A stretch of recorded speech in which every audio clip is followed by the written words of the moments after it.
It's a lovely day for racing here at Nurburgring GP GT OSRW as we watch these drivers warm up and get ready for the race.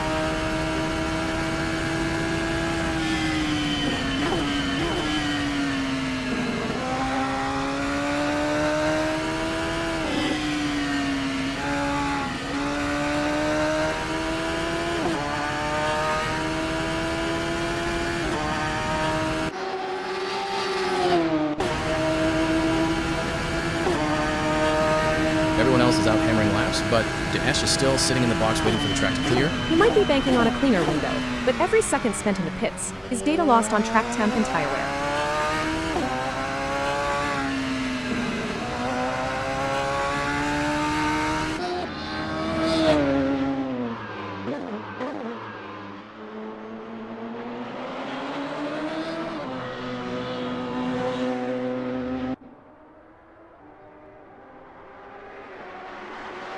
Walters is still glued to the pit wall. No time's on the board for him yet. He's playing a dangerous game. Waiting too long means he'll be fighting for space later when the session gets crowded.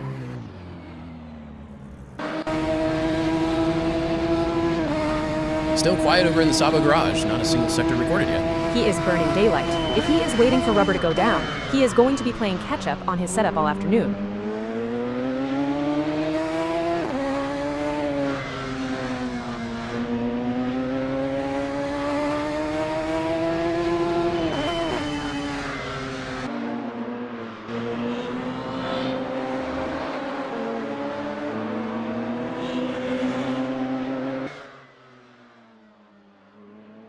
Norton is finally rolling out of the pits, leaving it late to get a feel for the grip levels through the Mercedes arena.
Constable is still holding back, but with the session ticking down, he needs to get some heat into those tires before the setup window closes.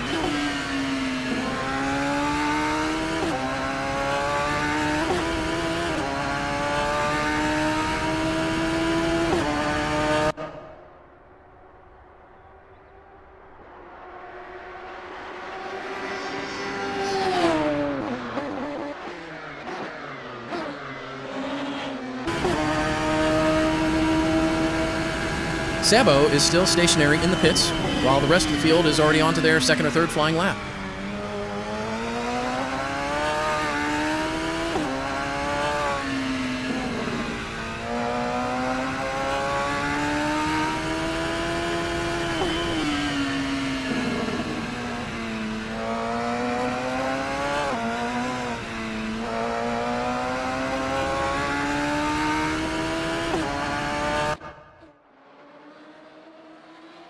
Walters is still just watching the monitors, no sign of life from that garage. Either they've got a gremlin in the electronics, or he's overthinking his run plan.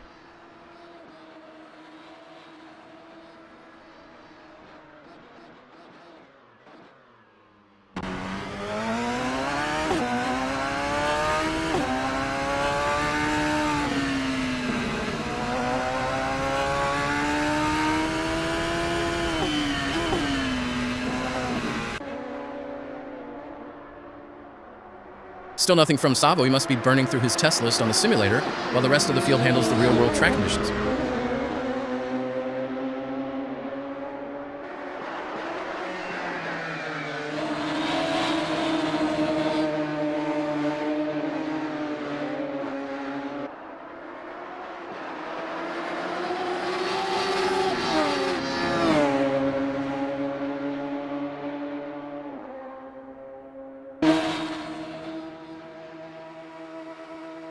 Norton is doing his mechanics no favors, wasting almost a quarter of the session before even turning a wheel.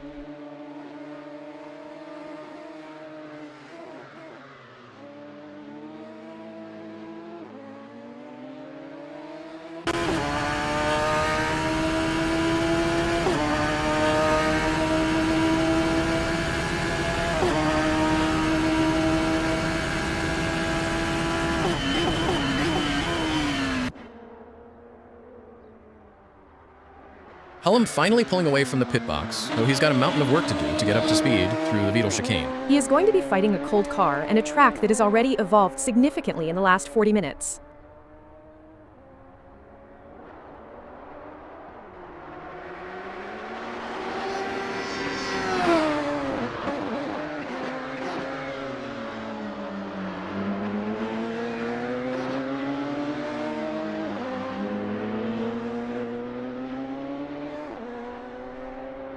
Naden is still sat waiting in the pit lane. No time on the board with less than 42 minutes to go. He is missing out on the optimal track temperature, and at this stage, he is going to have a hard time finding a clear gap for a proper hot lap.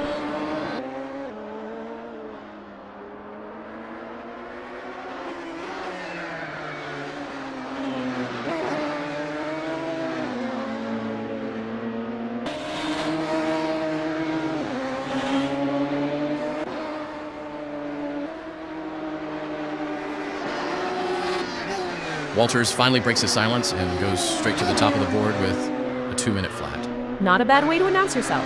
He's clearly got the pace, even if he did leave it late to show his hand.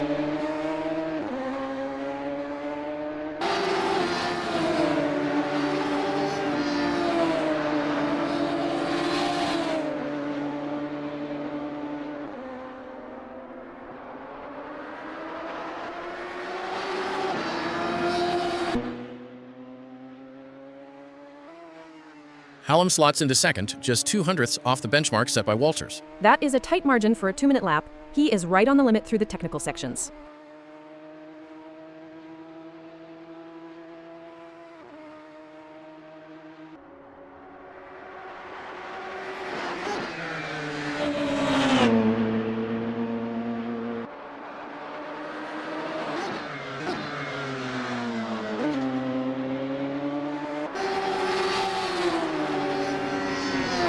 Walters is scrubbing hard through the Ad Van Bogen, trying to squeeze every bit of grip out of the tires to reclaim that top spot.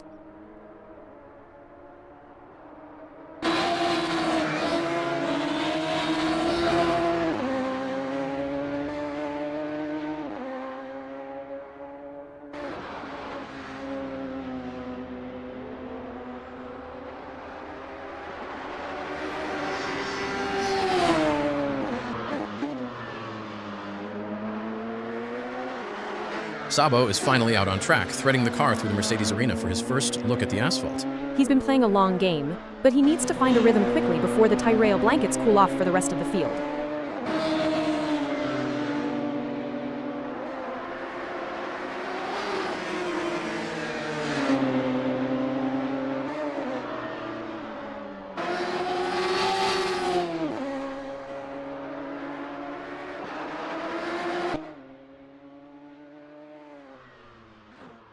Daesh is still just observing from the pit wall. I don't care how much data you have, you can't simulate the current wind direction on this track.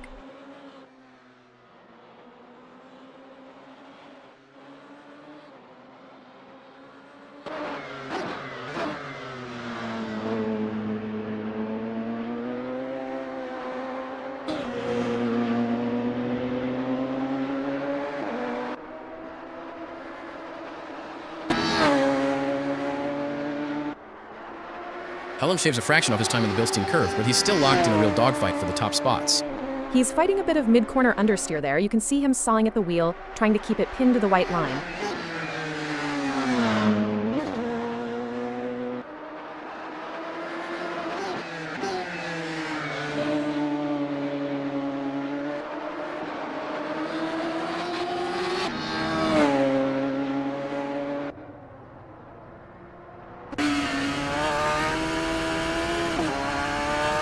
Where on earth did that come from?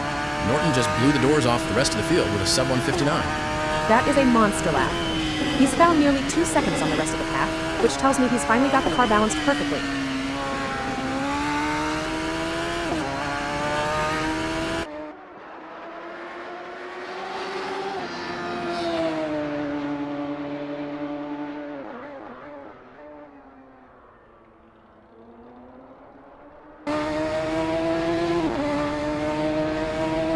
Hallam manages to chip away at his time, but he is still over a second and a half adrift of that benchmark Norton just laid down.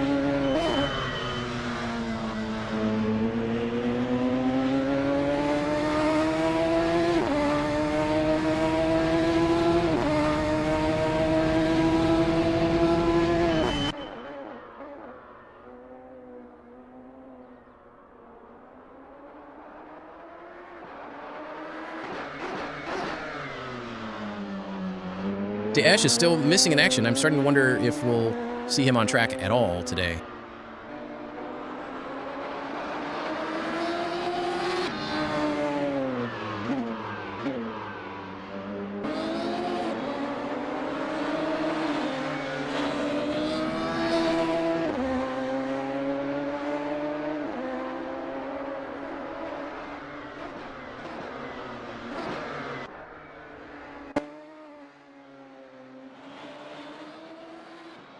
Bountakis is joining the party finally, rolling down pit lane. About time he decided to earn his paycheck.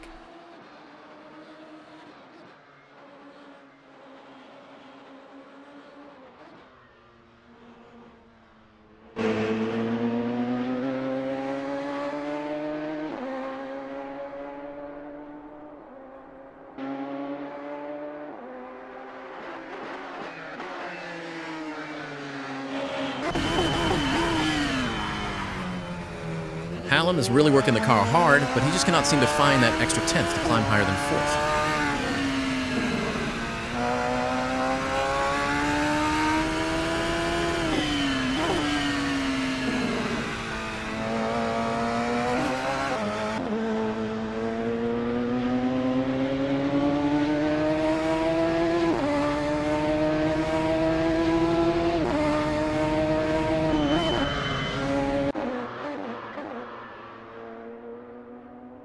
I'm looking at the Gil Daesh monitor, and it's just a flat line. He hasn't even left the garage yet.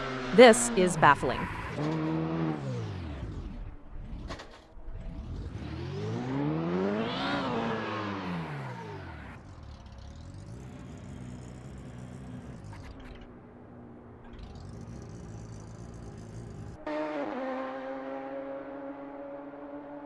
Hallam is back in the pit lane. Looks like he's giving those tires a rest before another qualifying simulation push.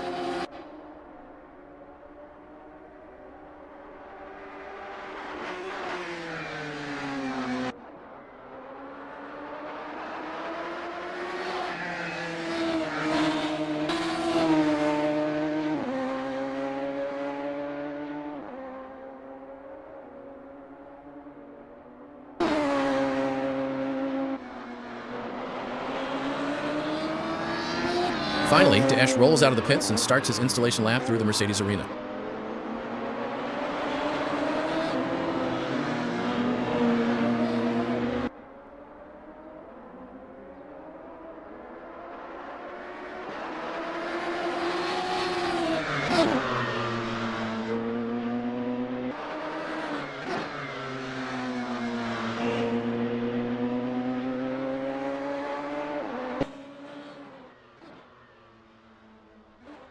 Walters is showing some real consistency, trimming another 10th off his best to claw his way into third.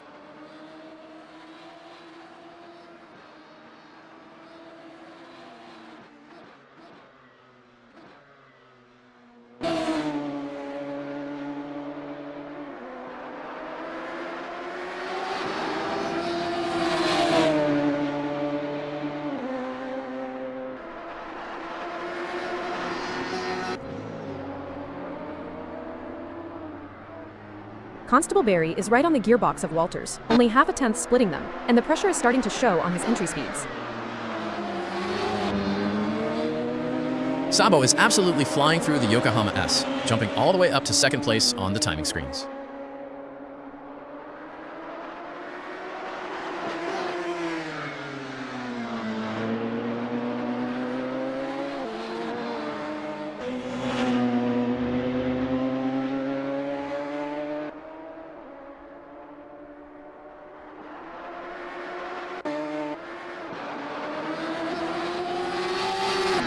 Walters has been pushed down to third now, and the gap between him and Sabo is razor thin. He's going to need a perfect exit out of the final corner to stand a chance at leapfrogging him on this run.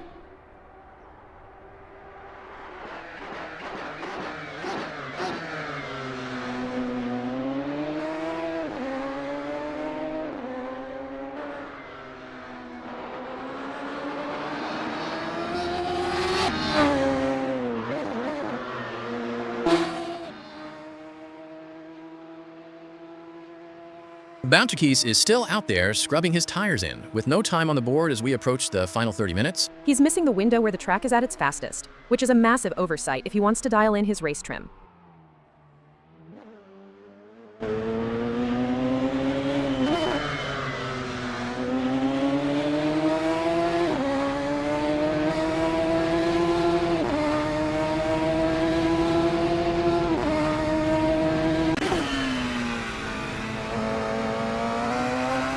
Diaz is tiptoeing through the Mercedes arena, still on an outlap, and yet to clock a single competitive time. He is being way too cautious. You have to put some energy into the carcass of these tires, or you are just wasting the session.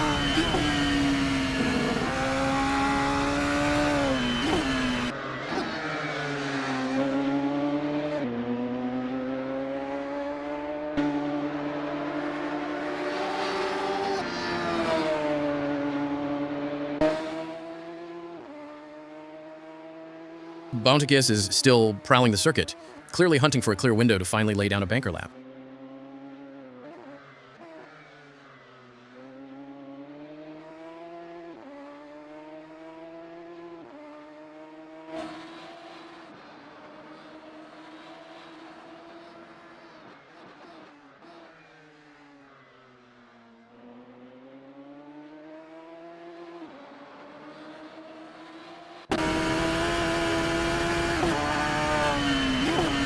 Nadine is throwing it into the Vidal chicane, trying to find some time, but is still stuck in the lower half of the top 10. He's taking way too much curb there. That's going to unsettle the rear end and cost him precious momentum on the exit. Walters just smashed through the 2-minute barrier, jumping into second place with a sub-2-minute flyer.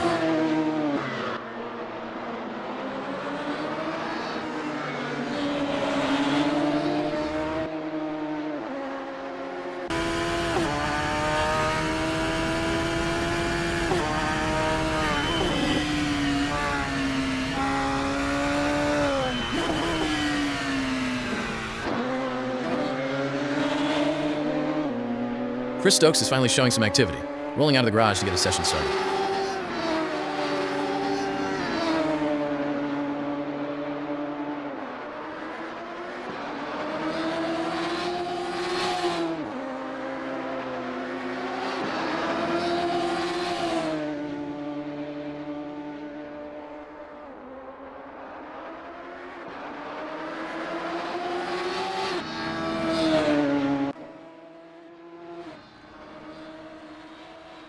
Hallam is dropping back, 5th place for him now as the rest of the field starts to find their groove. He looks lost out there. The car seems to be washing out on every corner entry, and he just isn't adapting his inputs.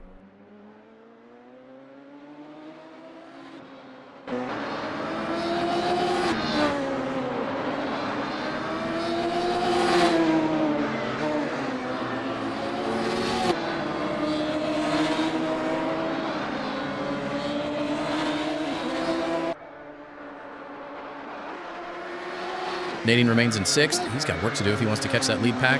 He needs to stop overdriving the entry and focus on the exit, otherwise he's just scrubbing speed off the table every single lap.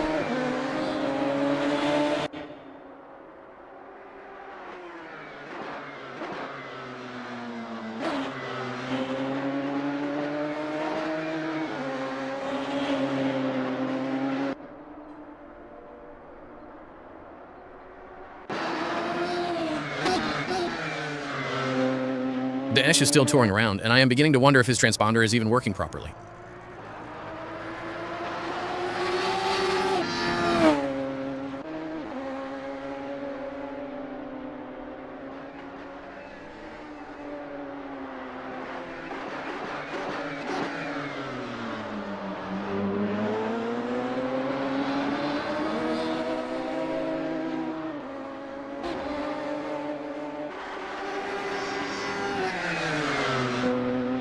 Stokes is finally out on his warm-up, looking to get a baseline time on the board before the track conditions start to shift.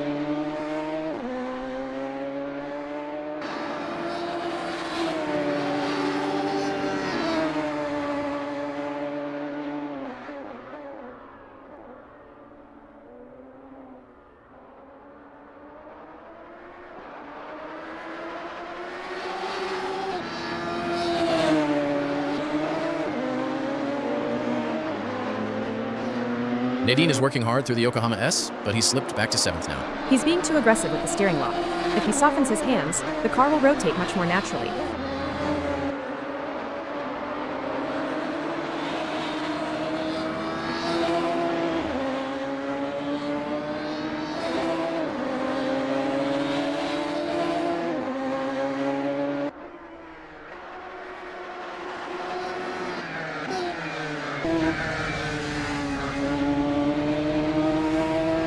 Dash is finally pushing through the Bilstein curve. Let's see if he can actually register a time on the board now.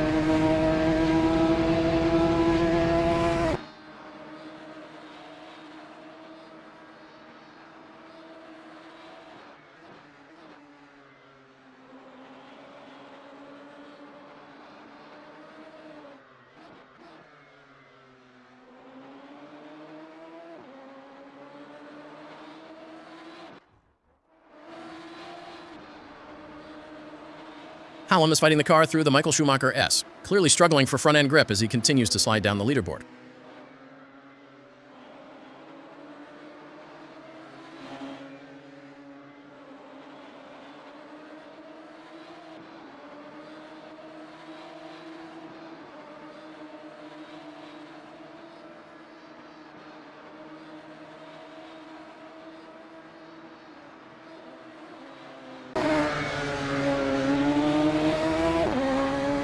Where did that come from?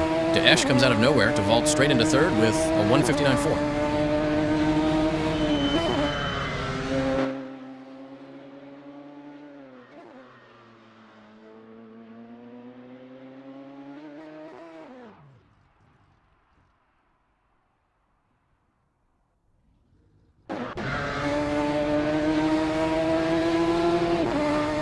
Fovargue is really hustling it through the Bilstein curve. You can see he is right on the edge of adhesion.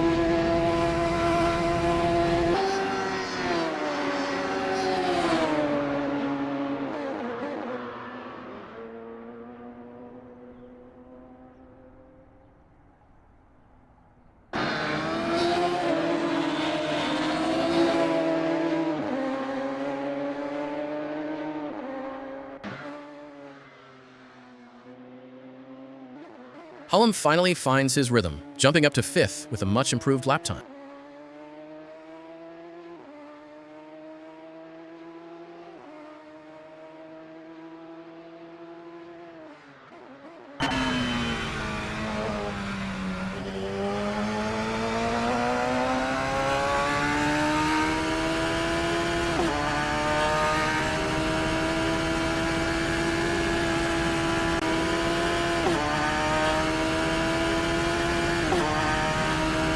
Bontigas has absolutely smashed it. A 1:58.3 puts him straight to the top of the bottom.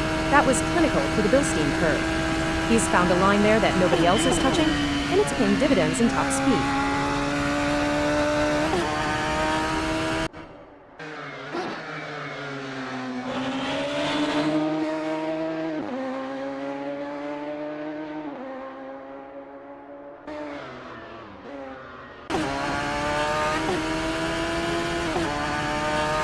Walters is getting shuffled back to 4th, despite shaving a little time off his personal best. The pace at the front is escalating rapidly.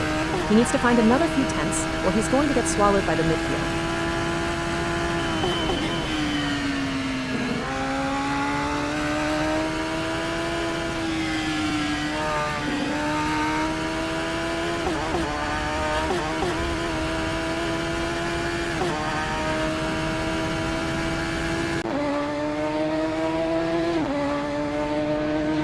Constable Barry is struggling to keep pace, dropping to 8th as the rest of the field turns up the wick.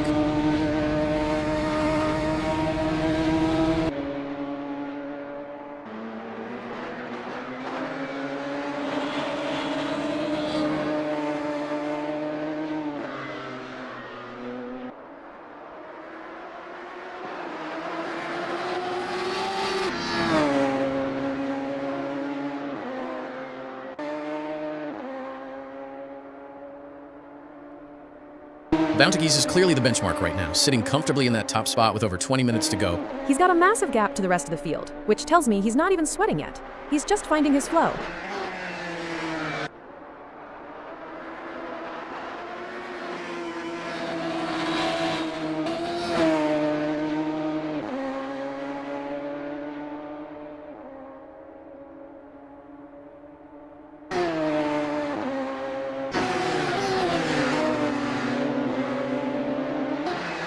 Fovarg was putting in a solid shift, moving up to 4th, and starting to look like a real contender for the podium spots.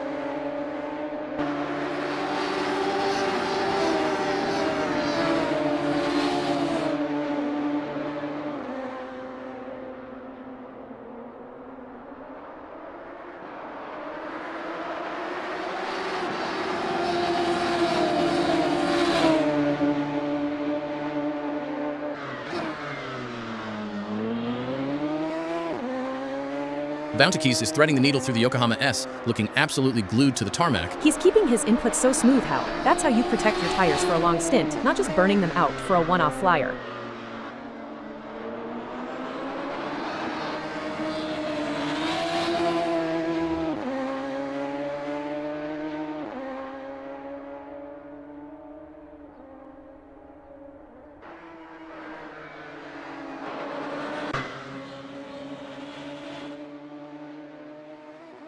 Fovargi is dancing over the curbs at the Vidal chicane, trying to carry as much exit speed as possible onto the straight. He's really aggressive on the throttle there, but he's got to be careful. One slip, and he'll be compromising his run all the way down to the next turn.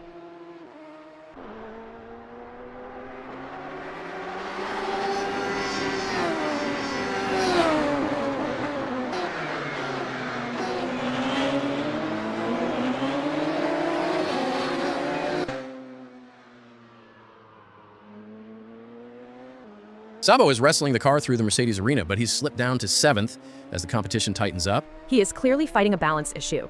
He's correcting the wheel way too much on corner entry, and that's just killing his rhythm.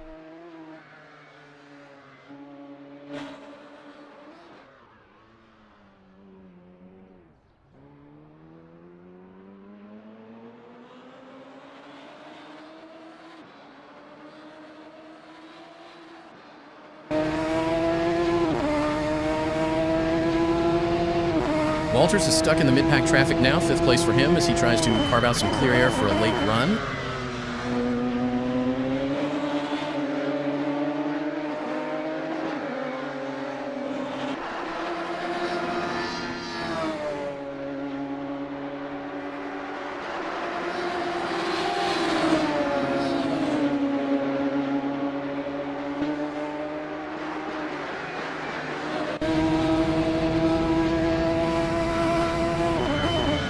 Still no lap time for Chris Stokes on the board with less than 20 minutes remaining. This is becoming a real issue.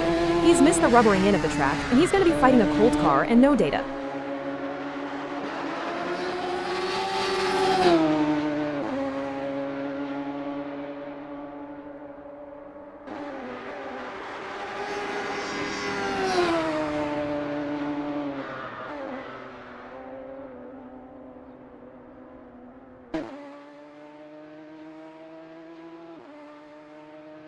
Sabo is still scratching his head in 7th, looking for that sweet spot in the setup he clearly hasn't found yet.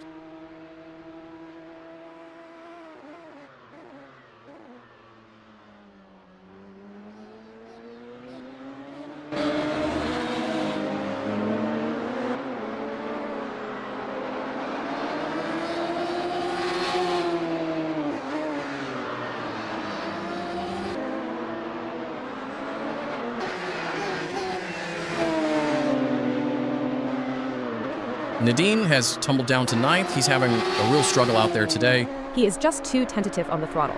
At this level, you've got to commit to the rotation, or the car is just going to keep pushing wide.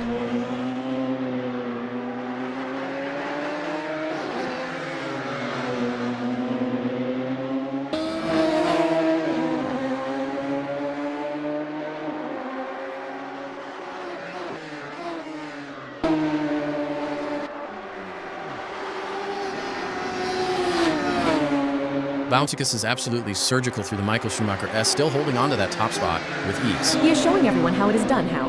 Perfectly balanced, barely any steering input, just pure, efficient speed.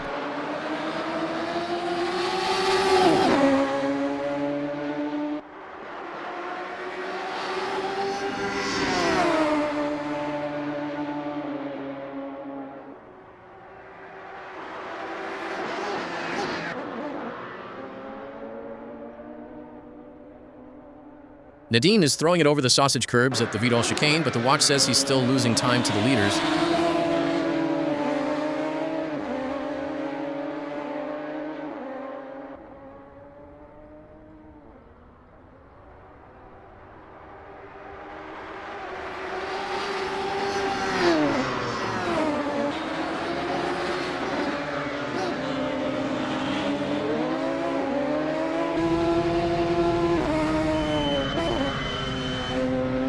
Walters is still hovering in 5th, just unable to bridge that gap to the front runners. He's plateaued. He needs to change his brake bias or roll bar stiffness if he wants to find that last half second.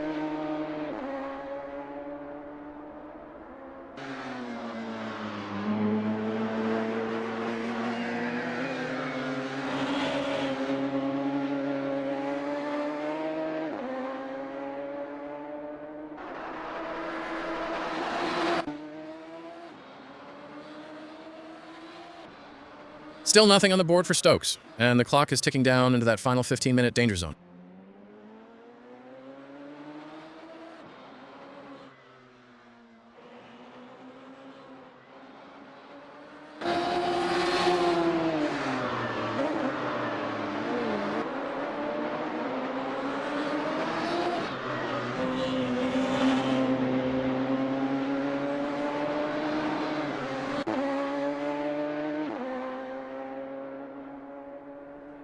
Sabo is still stagnant in 7th, looking increasingly frustrated with that car balance. You can see the hesitation in his lines. He's second-guessing every apex, and that is death in a session like this.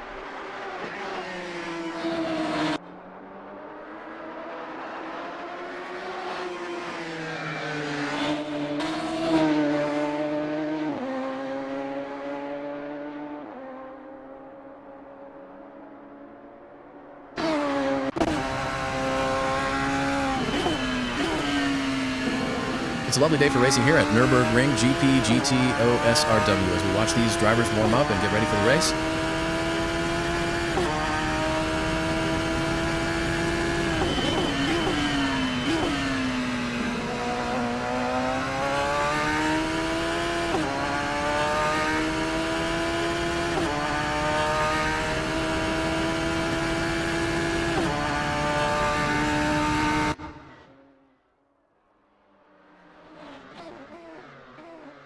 Hallam is dropping back again, 6th now, as he tries to find a little more magic in those tires. He's over-braking for the slow corners, Hal. He's trying to force the car to rotate, but he's just roasting his front tires in the process.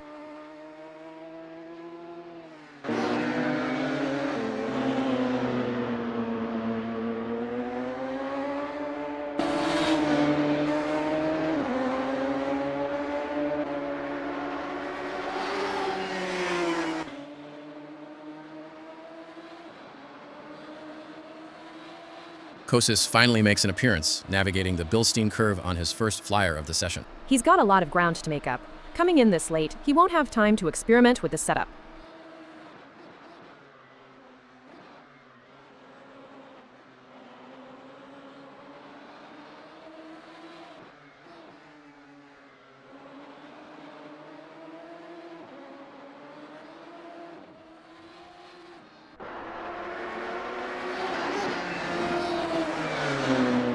Constable Barry is anchored in 8th, looking like he is just trying to survive until the end of the session rather than fighting for position.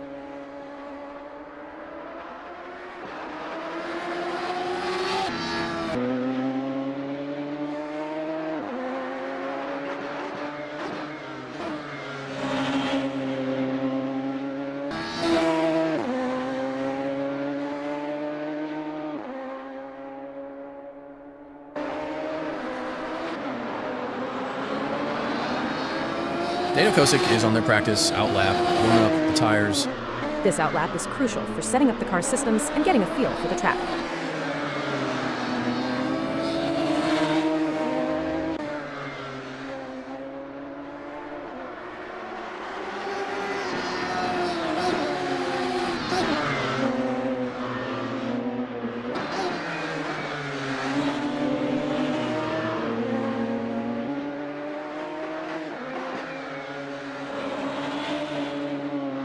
Jody Fannin is finally out of the garage, but with only 12 minutes left on the clock, he is going to have to treat every corner like it's his last.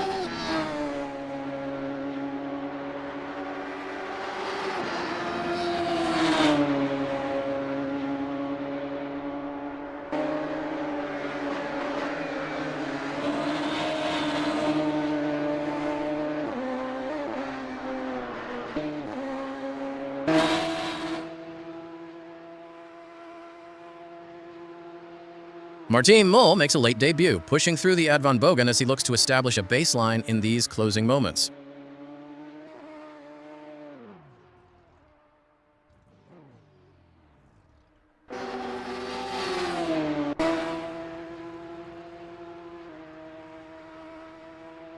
David Constable-Berry is finally joining the fray, leaving his run very, very late in the session.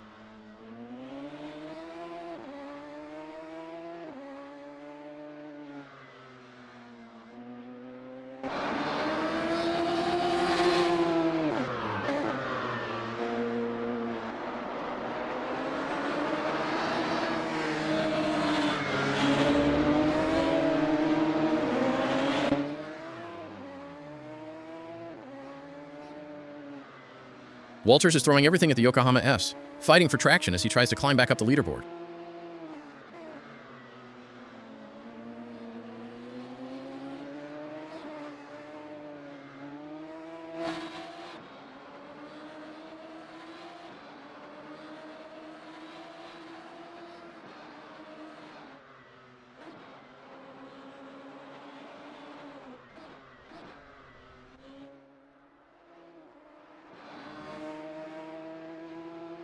Still no time on the board for Maul. He really is burning his bridges with only 10 minutes to go. He's got just enough time for a fuel burn and maybe one proper hot lap if he keeps his head down.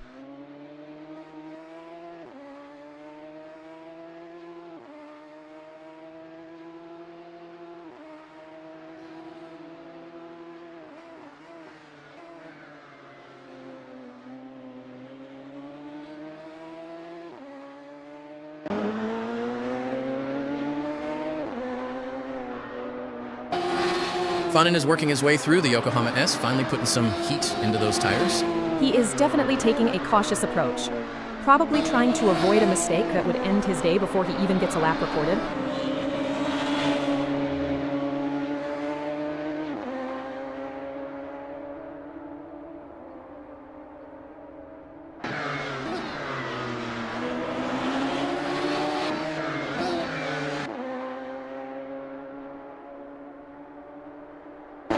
Zabo is tumbling down the order to 8th. He seems to have completely lost his way with the setup this afternoon.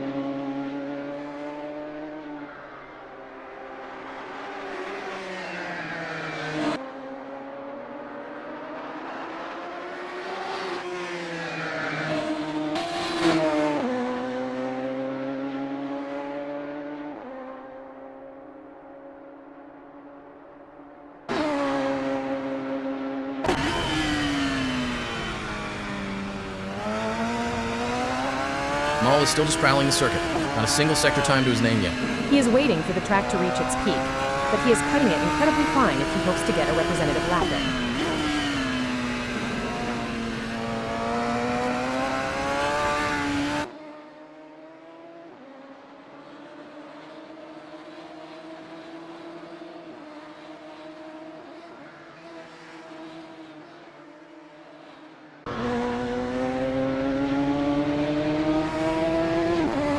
Polem finding a bit more pace in the Mercedes Arena, moving up to 6th on the board. He's finally nailed the rotation at the entry. He stopped fighting the steering and is letting the car do the work.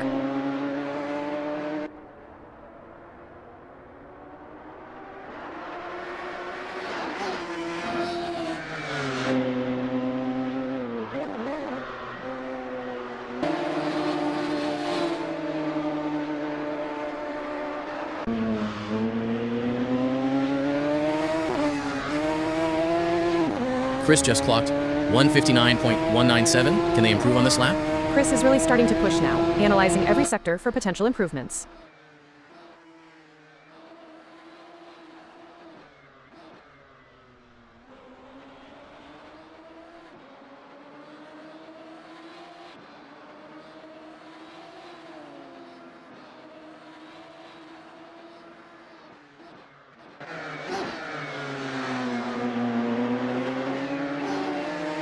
Jody Fanon is still circulating, no time recorded, and the pressure is mounting with only 7 minutes remaining. He is missing out on all the data for the long runs. At this point, he is just playing a game of catch-up he cannot win.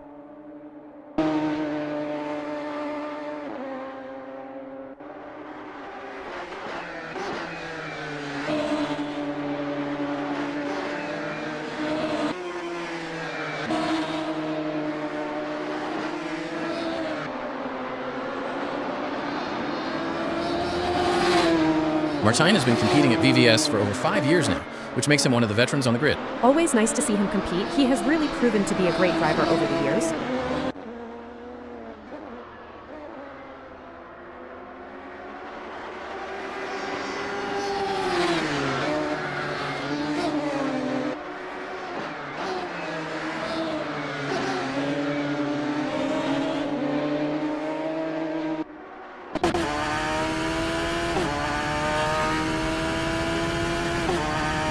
Walters has been shuffled down to 8th. He looks like a man who has run out of ideas to improve that car. He is just overdriving it now, Hal.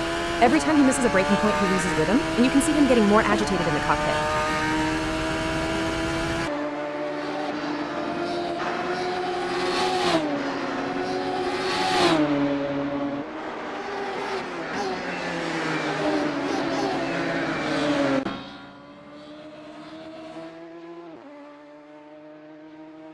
Dash is holding steady in 7th, but he hasn't been able to find that extra gear to challenge the leaders. He looks comfortable, but he's just not quite hitting the apexes with the aggression he showed earlier in that one flyer.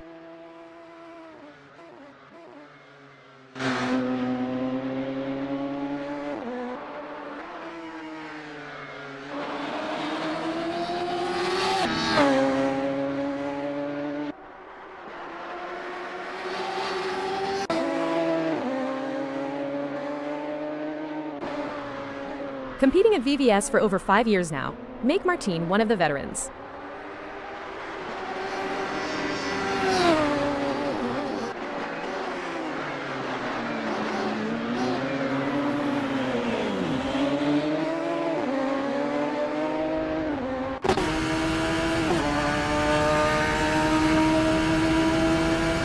Dash is slipping further down the order, now 8th, as the rest of the field puts in their final charges.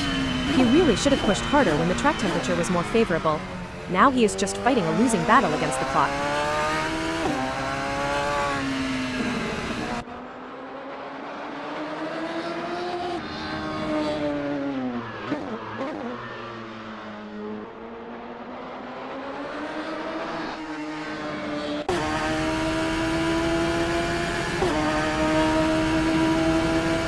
Fannin is testing the Radical State Route 3 XXR under more aggressive conditions.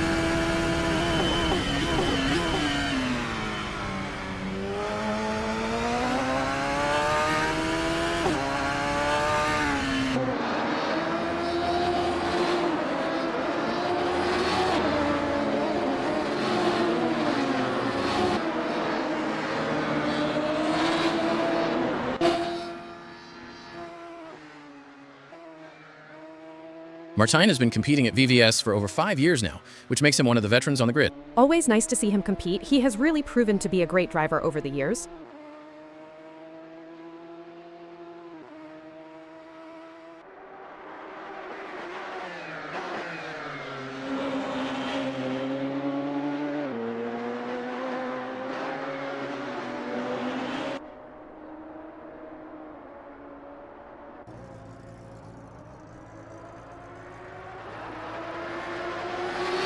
Nigel's last lap was a 1:59.381, aiming to shave off some seconds here.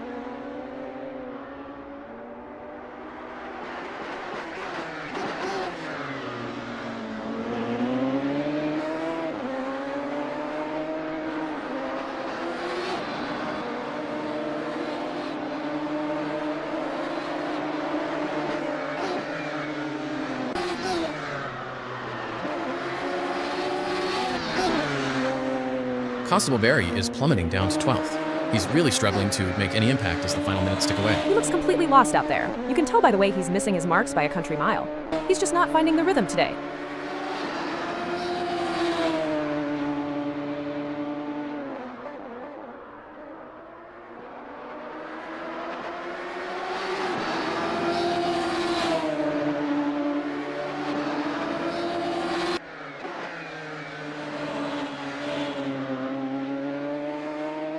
Walters finally finds a bit of extra pace, leaping up to 7th with that 1:59.3 just as the clock hits the final 2 minutes.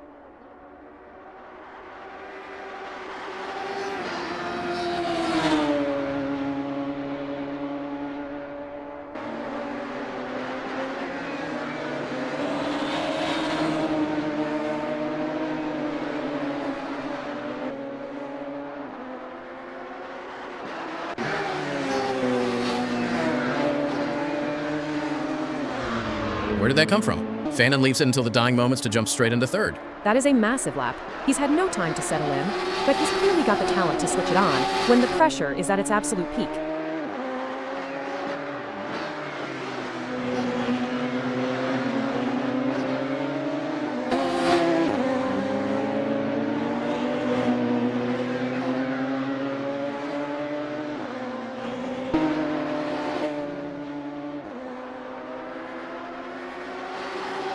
Nadine is struggling to make any inroads, languishing down in 13th with under a minute of practice remaining.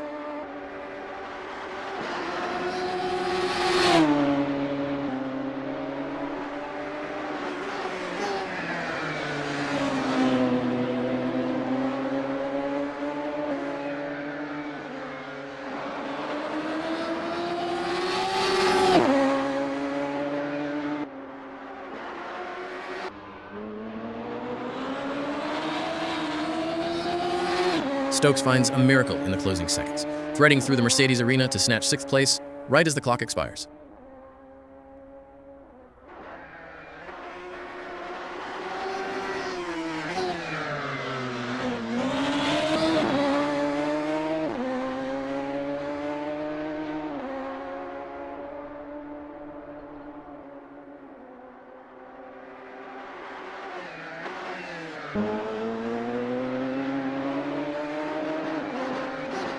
Now, several laps into the session, Jareth Hallam looks to refine their line and timing. Jareth is really starting to push now, analyzing every sector for potential improvements.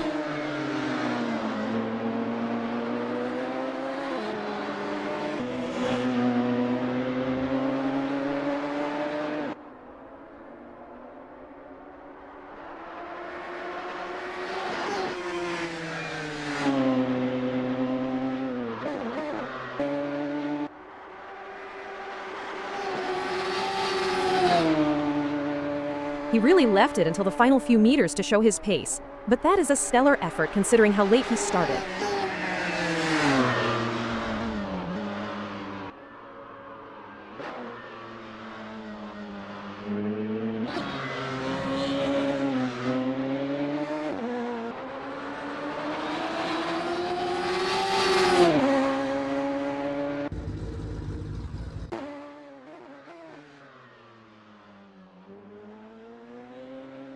Norton is absolutely flying through the Mercedes arena, looking for every last fraction to climb back into the top 2.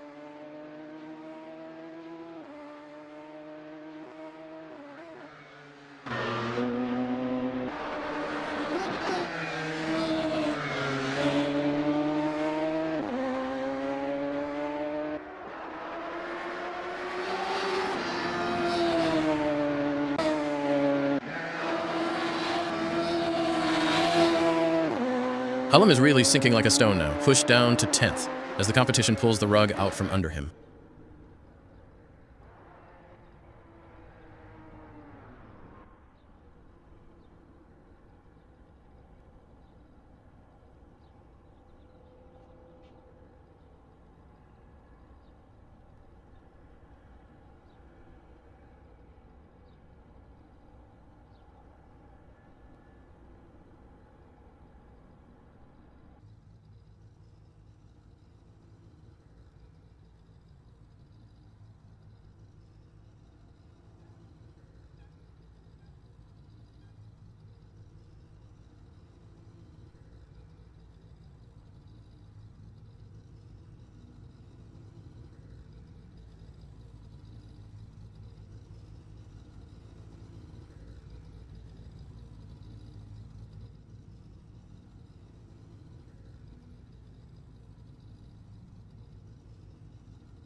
Cars are finally heading out onto the GP layout, and with that wind whipping around, it's going to be a real handful for the drivers on their outlet. You're not wrong, and at a place like Nurburgring, you'll definitely feel that gust catching the rear end through the high-speed sections if you aren't careful.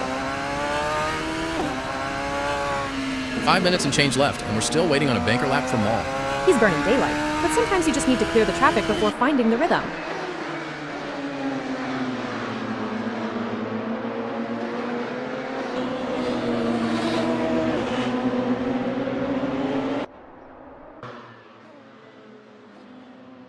Hallam is creeping through the Mercedes arena, but he's still looking to put a number on the board with just over 5 minutes to go.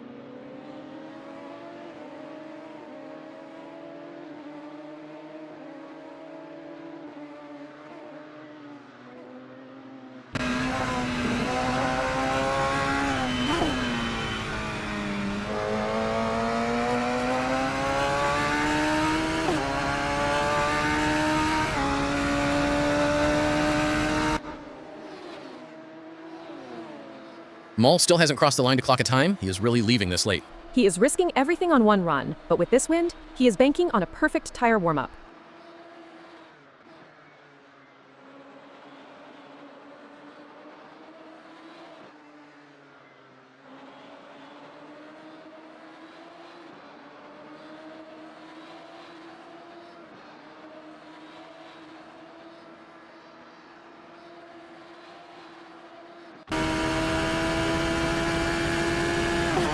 Nadine is carefully navigating the Michael Schumacher S, but he needs to stop feeling for grip and start pushing if he wants to beat the clock with 4 minutes left.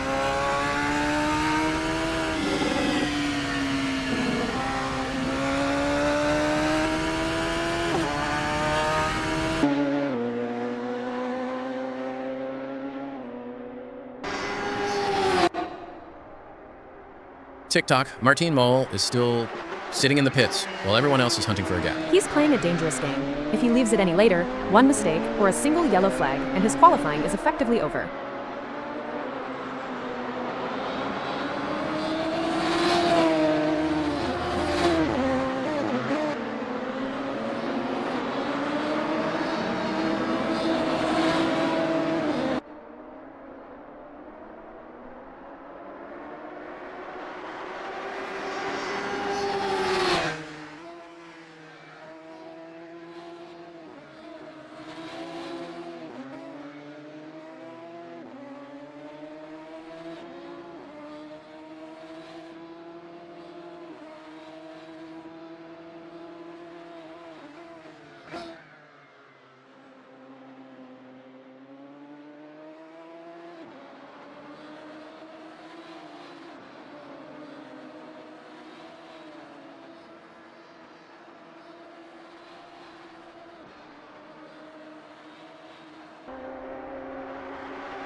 Mall finally breaks cover and jumps straight to the top of the board with a 1:59.3. Big confidence boost to go P1 on your first flyer, but he's left the door wide open for the rest of the field to react with less than 2 minutes remaining.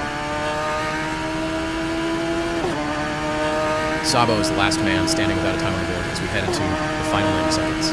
He's got just enough time for one serious push, but he'll be dealing with everyone else finishing their own runs right as he starts his. Walters is finding a bit more pace. He's 100th up on his personal best through the sector. He needs at least a 10th or two to climb out of 7th, so he'll have to be surgical in this final sector. Mall is finding even more time, shaving 3/10 off his previous best. He's clearly found a better line through the middle sector. If he can hold that through the final chicane, he's going to reclaim that top spot.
Mole finds a chunk of time at the death, clocking a 1:58.5 to reclaim P1.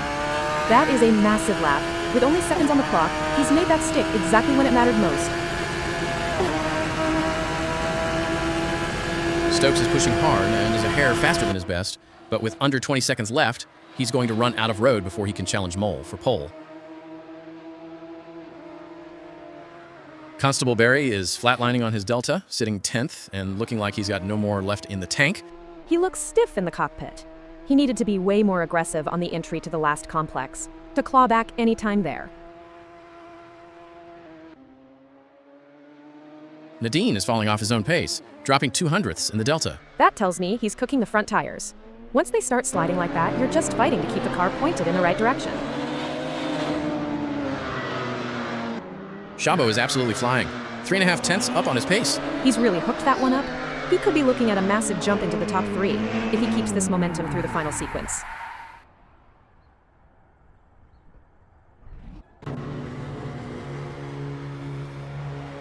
Something has gone wrong for Elliot Norton in the Mercedes arena. He is massive down on his time, and he's going to slide down the order.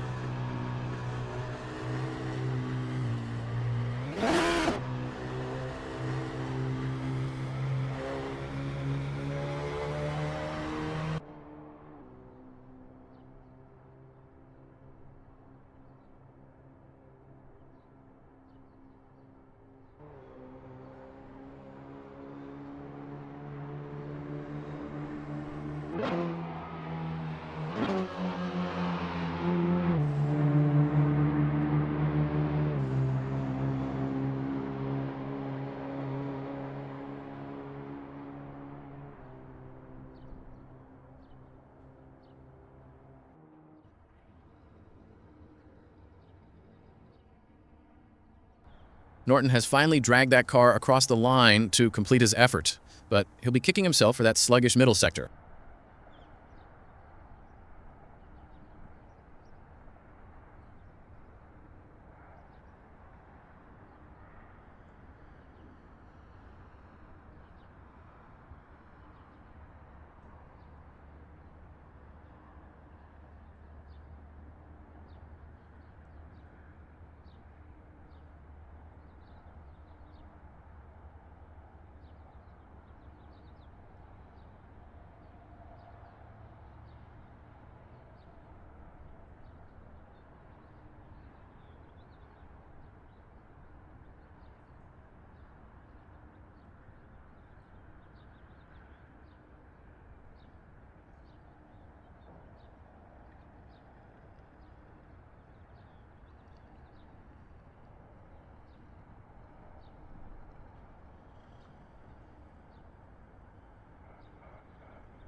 Clouds are looking heavy over the GP circuit, and with that wind whipping across the track, these guys are going to have their hands full into that first turn. Martijn Mol lines up on pole, and he has looked untouchable in that radical all weekend. He needs a clean getaway. The rear-wheel drive traction on this State Route 3 is tricky off the line, especially with this wind gusting. Right behind the front row, Elliot Norton sits in third, looking hungry for that inside line. Norton is a demon on cold tires. If Mol leaves even a sliver of space at the start, Elliot will be straight in there. Jody Fannin rounds out that second row, and he's been extremely consistent through the practice sessions. He tends to play the long game early on, but from fourth, he has the perfect view to capitalize on any opening lap chaos. John Bontakis is leading the AM charge in fifth, and honestly, to be splitting the pro guys like this is a serious statement of intent. Dominic Fovar completes the third row, slotting his radical right into the thick of the action. He is going to be sandwiched between the AM leader and the Pro Pack, so he needs to pick his battles carefully if he wants to stay in touch. Greg Szabo is holding down 7th, and he's going to need to defend hard against the Pro-Am car swarming behind him. Jareth Hallam starts P8, and he'll be looking to muscle his way into the top 6 before the end of the opening lap. Nigel Walters occupies the 9th spot, rounding out the top 10 starters. He is in the firing line for the run to the first corner, so he'll need to keep his wits about him and avoid getting caught in any mid-pack squeeze. David Constable-Berry rounds out the top 10, looking to stay clean through the chaos of the opening sector. Ben Nadine is positioned just outside the top 10, with plenty of work to do to climb the order. He's got a clear look at the carnage ahead. If those cars start fighting over the same patch of tarmac, he could sneak through on the inside. Neil Constable-Berry lines up 12th, looking to keep pace with the rest of the AM pack right from the green light. Heel de Esch rounds out the grid in 13th, trying to keep his composure at the back. The accordion effect is brutal at the tail end of the field, so he just needs to survive the first 100 meters without picking up any damage.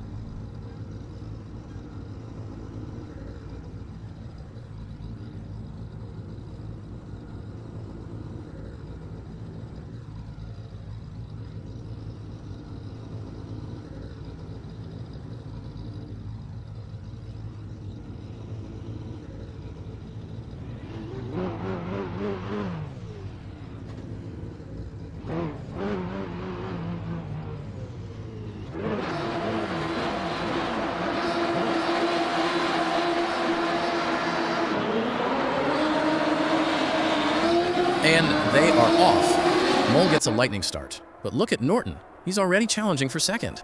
Great launch from the front, but keep an eye on the mid-pack. There's always a squeeze at the first apex. Martin Mole holding firm at the front, dictating the pace and keeping his nose clean through the opening corners.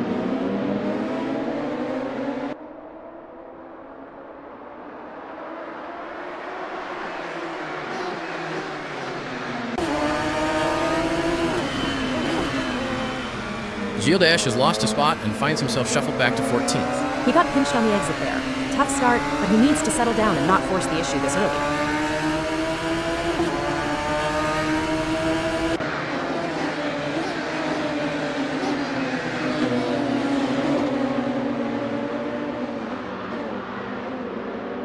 Dash is really struggling to find his rhythm back there. He's losing touch with the car ahead already.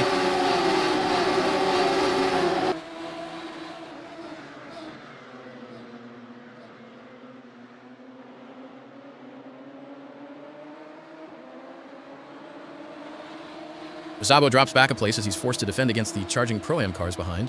He's being far too cautious on the throttle. He needs to be aggressive, or he'll lose another position by the end of the lap.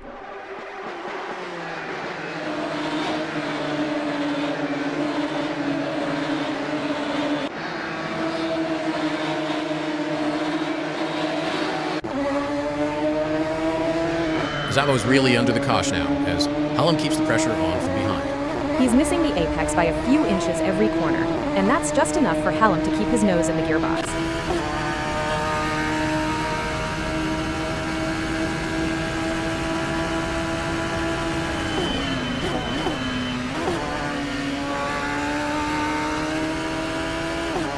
A tough start for Neil Constable-Berry. He slipped down the order to 14th. He's been swallowed up by the midfield traffic. He needs to stop looking in his mirrors and focus on the track ahead before the gap grows any further.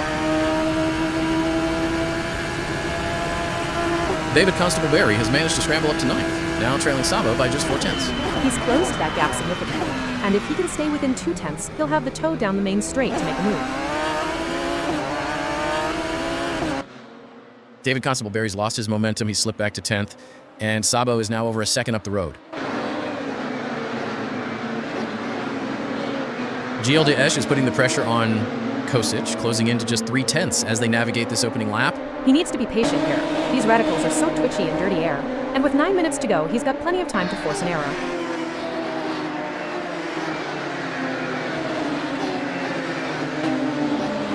De Esch has made the move on Kosic to climb into 12th, but the gap to the next car ahead has stretched to 0.6. He finally got the job done, but he's already losing touch. He needs to find some clear air and stop wasting time in these defensive lines. Jareth Hallam is putting the heat on Neil Constable-Berry, closing that gap down to just 0.4. Hallam is really leaning on the car here. I recognize that rhythm he's hunting for a braking zone mistake to capitalize on.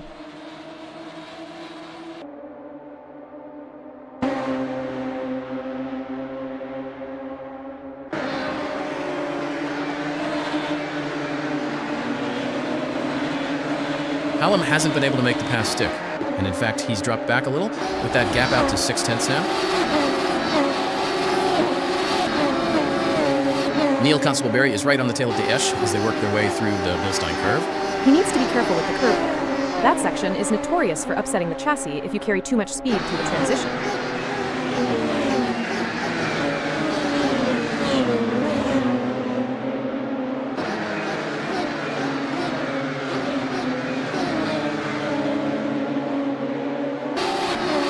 Constable-Berry is hovering right in the gearbox of Daesh, shaving another 10th off that gap as they fight for 12th.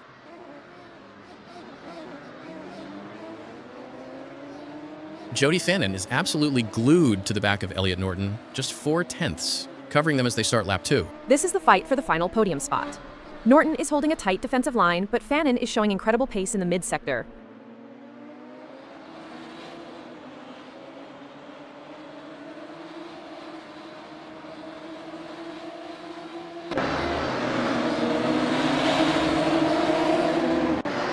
Ben Nadine has caught the back of David Constable-Berry, with just 0.4 separating them as they head into the next sequence. Nadine is looking very composed. He's using the slipstream perfectly to stay right on the bumper without overheating his own front tires.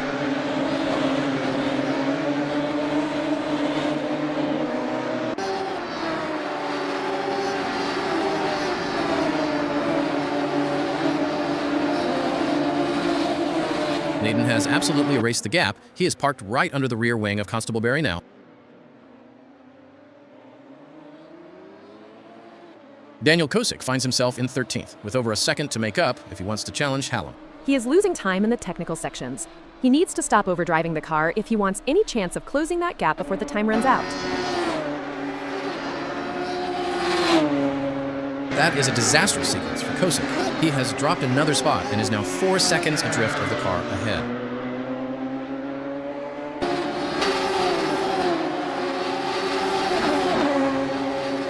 Hallam is looking mighty, committed through the Bilstein curve, sitting just 0.3 off Constable-Berry as they navigate the turn.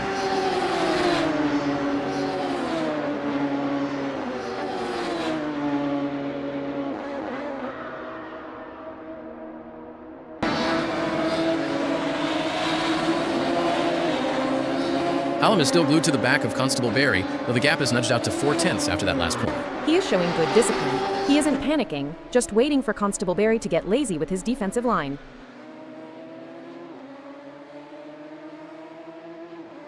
Norton is absolutely flying in that third spot, hunting down Stokes with only 0.4 of a second separating them as they head on to lap 3.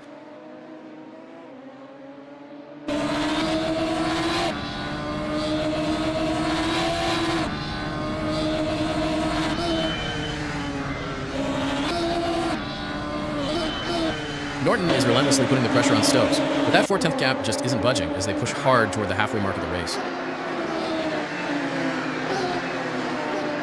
Hallam is still searching for a way past Constable-Berry, but that gap has just stretched out to half a second. He's starting to overheat those front tires by pushing too hard in the wake, which is exactly why he can't get any closer right now.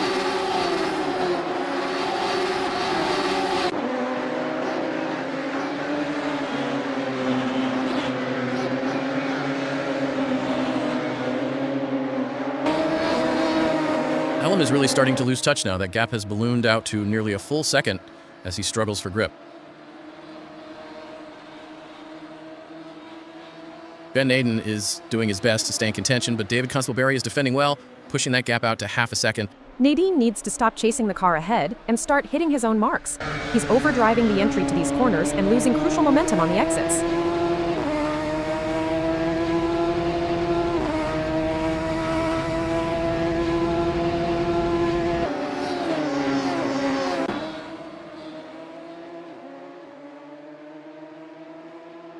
Norton is still hunting Stokes for second, keeping that gap right at 4/10 as we tick down toward the final 4 minutes. He's been stuck in this rhythm for 3 laps now.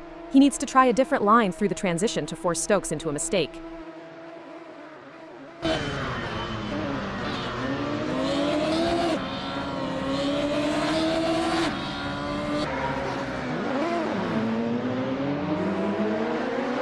Bontakis is holding his own in 5th, keeping a comfortable 1.6 second buffer over Fovard as he settles into a rhythm. A massive change here as Bontakis loses the position, with Fovard now ahead and pulling away by 7/10. That's a costly slip-up from Bontakis. He's lost his defensive footing, and Fovard has pounced the moment the door was left ajar.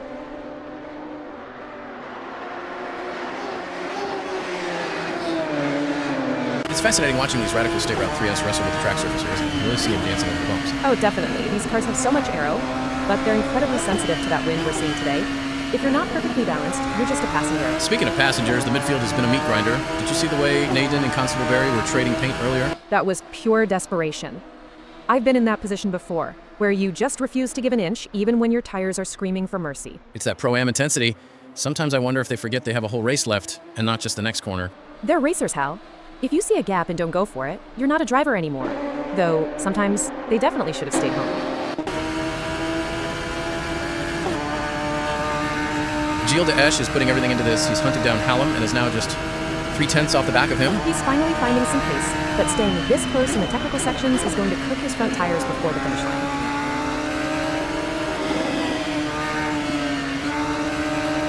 De Esch has officially moved up to 12th, and he is absolutely glued to Hallam's gearbox now, just 3/10 back. He's used his momentum well. Now he needs to see if he can force Hallam into an over-defensive error as they head into the next heavy braking zone.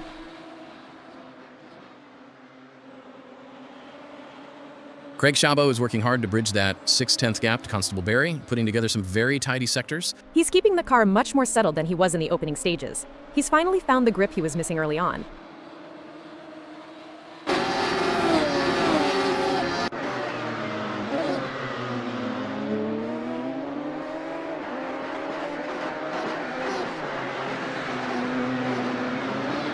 No change in the interval there. Sabo is still holding steady at 6/10 behind Constable Barry. He's stuck in no man's land.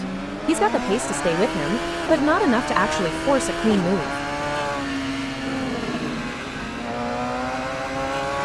Ben Naden is navigating the Mercedes arena, but he's losing ground on Constable Barry, with that gap out to 8/10 now.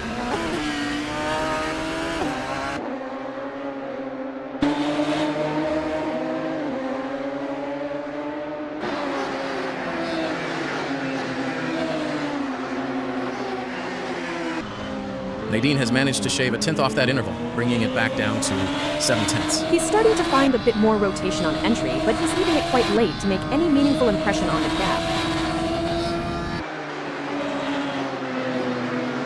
Sabo is turning up the wick again, closing right back in to 4/10 as they hunt for an opening in the mid-pack.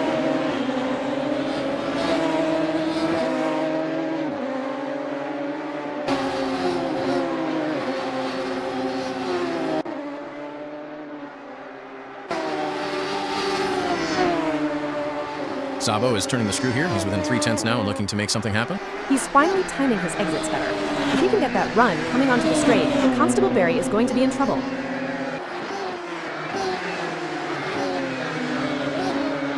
Jody Fannin is absolutely glued to Stokes again, holding that 4/10 gap like he's got a tow rope attached. He's been patient, but 5 laps in, those rear tires are going to start losing bite. He needs to commit to a line and make that move now.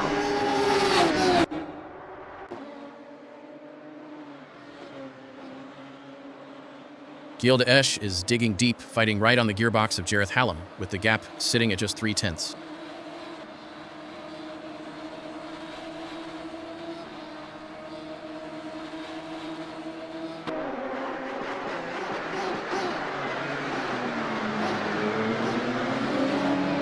De Esch has fallen back just a hair, that gap opening up to 4/10 as the battle for 9th intensifies.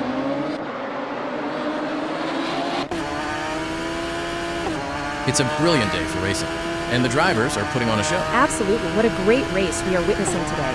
These drivers are giving it their all, and it's a thrill to watch them compete at this level. They're really pushing themselves and their machines to the limit, and it's paying off with some incredible driving. It's a pleasure to be here today, Hal. You really can't beat the excitement of a good race. especially one as competitive as this.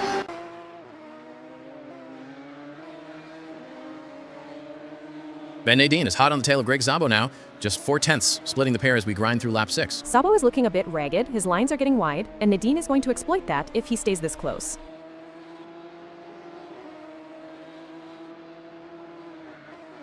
Nadine has successfully cleared Szabo, and he is already pulling away, putting over 2 seconds on him in just a few corners. That was clinical from Nadine. He just forced the issue, and Szabo had no answer for it. He is breathing clear air now. Jareth Hallam is putting massive pressure on Constable Barry, closing the gap to just 3/10 as they battle for 8th.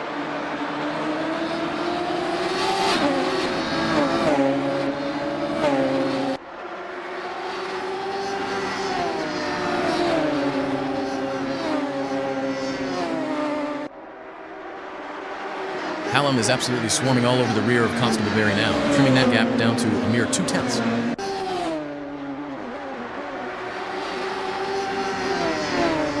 Chris Stokes is really struggling to find an opening on Fanon, and that gap has stubbornly remained at 4/10. He is being far too conservative on the exit of the final chicane. He needs to sacrifice his entry speed to get the power down earlier if he wants to make a real run for that second spot.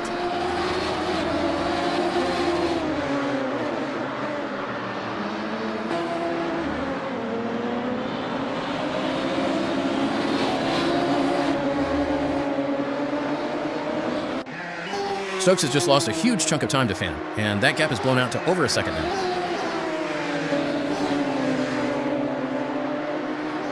Norton has closed right back up onto the gearbox of Stokes, just 4/10 between them as they push hard on the 7th lap. He's smelling blood.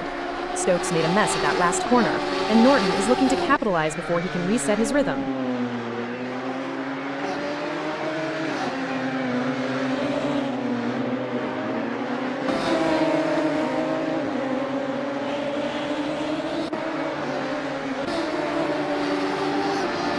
Norton is still mirroring Stokes every move, but that gap just refuses to drop below the 4/10 mark despite his best efforts.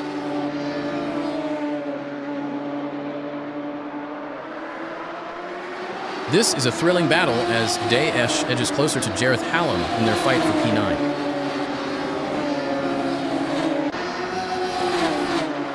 Daesh has done a brilliant job to jump up in a knife, and he successfully opened up a nearly 2-second cushion over Hallam. He really found his groove. He stopped fighting the car and started hitting his marks, and that's reflected in how quickly he's pulled away from the traffic behind.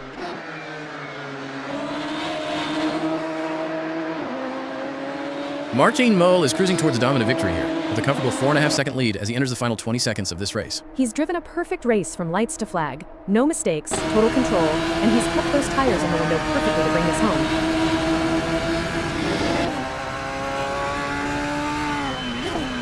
The leader has just finished the race. A fantastic result for Mole.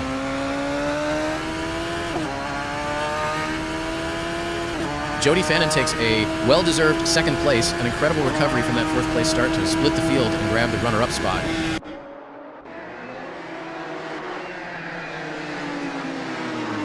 Chris Stokes rounds out the podium in third, hanging onto that top 3 finish after a hard-fought race. He'll be a little frustrated about losing that second place, but he defended brilliantly when the pressure was at its absolute peak.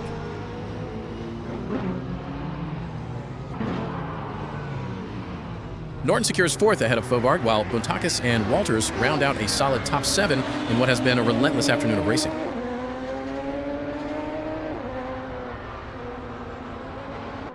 Neil Constable-Barry brings it home in 8th, leading the rest of that mid-pack scrap across the line. Gilles de Esch, David Constable-Barry, and Hallam follow him in. They've been locked in a tactical battle for the last 10 minutes. It's good to see them all keep it on the black stuff to the end.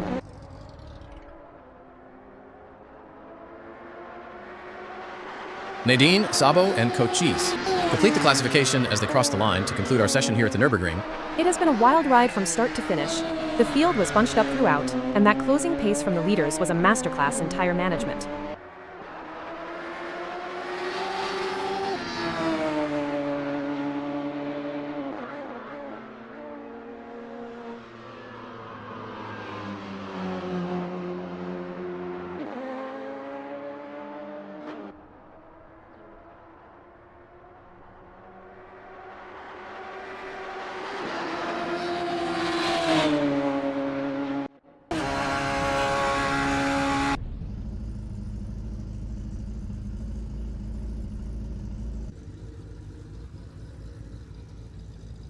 The grid is settling in at the Nurburgring, and with that 7-knot crosswind, the run down to the first turn is going to be a real handful.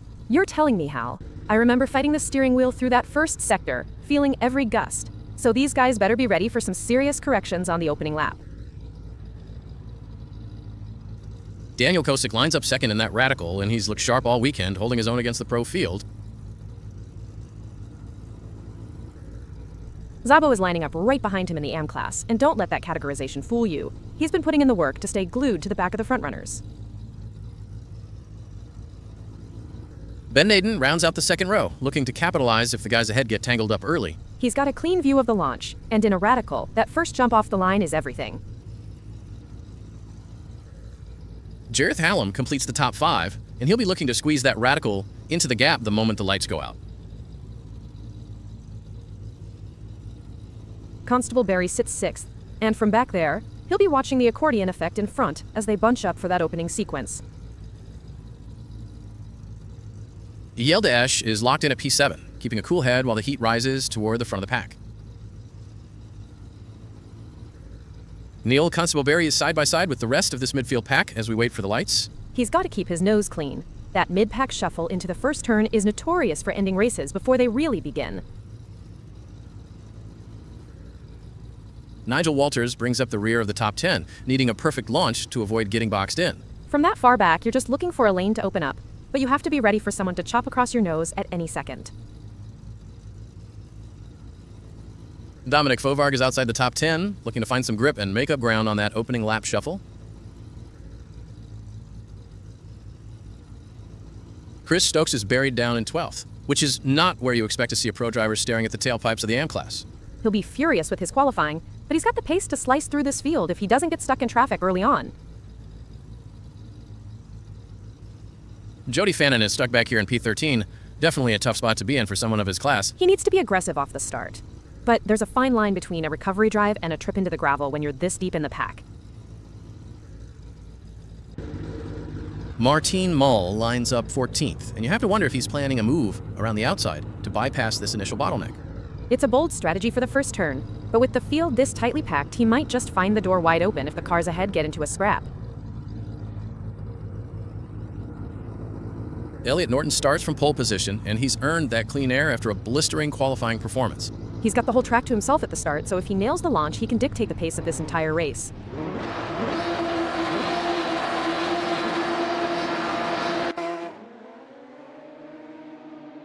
And they're off. A clean jump for Norton as they drag race down towards that opening corner.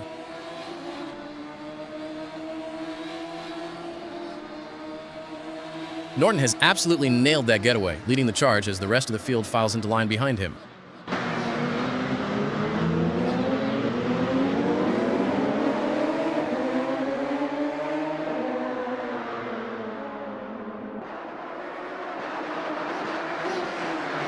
He's already beginning to stretch the gap, taking the perfect line through the opening sector while everyone else is fighting for space in his way.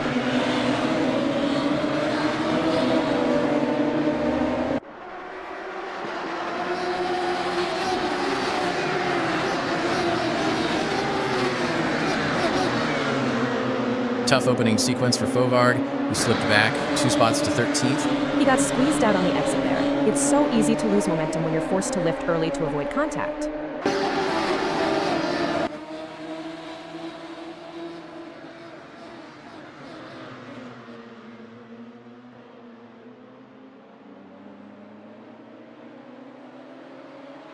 Jody Fannin, meanwhile, has made the most of that initial chaos to jump up into 11th.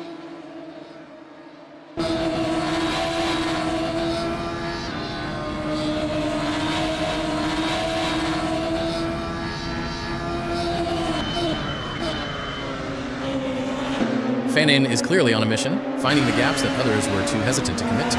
That's the pro mindset showing. He saw the doors closing and pushed through before the pack could settle into a rhythm.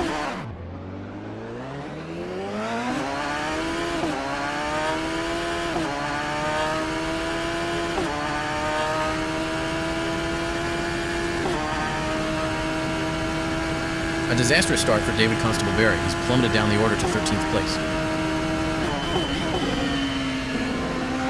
David Constable Barry has really got his work cut out for him now, with Fannin pulling away to over a second clear ahead. John Buntokias is right on the gearbox of Norton, hunting for a way past as they head into the next technical section.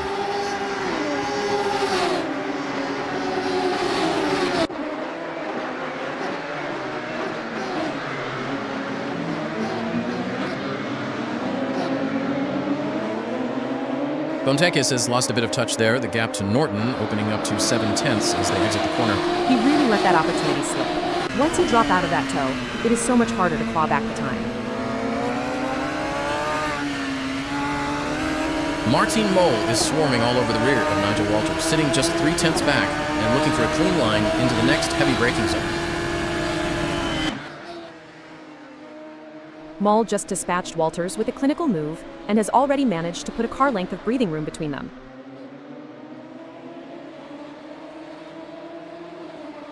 Martin will be hoping for a clean race. He is currently top in terms of having the most penalties awarded against drivers taking him out. If it wasn't for bad luck, he'd have no luck at all. Jody Fannin is absolutely glued to the rear of Bontakis, keeping the pressure on with only 3/10 between them. He's trying to force a mistake here, using that dirty air to unsettle Bontakis' balance through these mid-speed corners.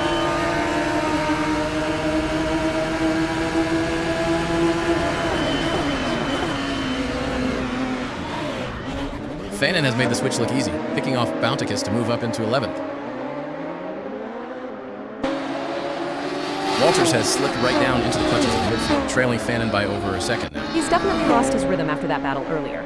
He needs to reset his braking points if he wants to mount a charge back at the order.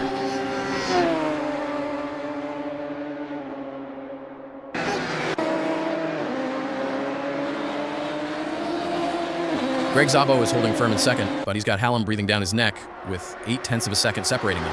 He needs to be careful not to over-defend. The Nurburgring rewards a smooth line, and fighting too hard this early will cook his rear tires. Unexpected scenes as Szabo dives into the pits from 6th place. That's a massive blow to his race prospects this early on. Norton is absolutely all over Fovard for 6th, barely a 10th separating them as they charge toward the braking zone. Great vision from Norton. He spotted the opening, took the line, and has successfully muscled his way past Fovard into 6th.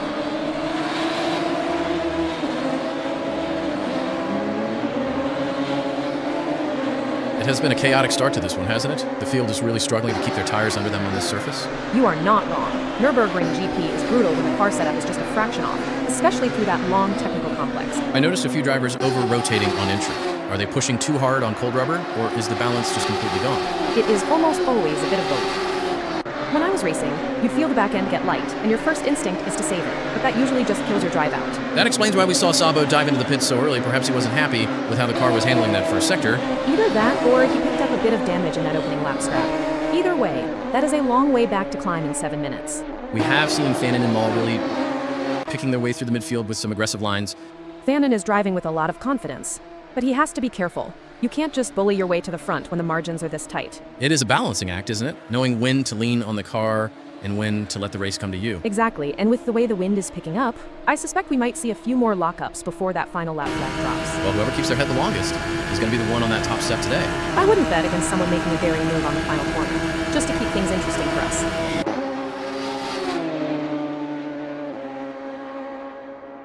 Neil Constableberry is hunting down Szabo as they work their way through the Evan Bogan, just 6/10 between them. He needs to be smart here. The exit speed out of this section is vital, and if he gets too close, he'll just lose his front-end grip in the dirty air.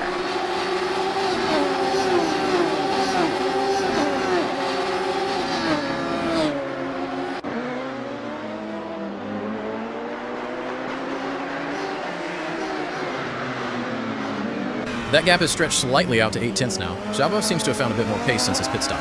Neil is losing time in the mid-corner transition.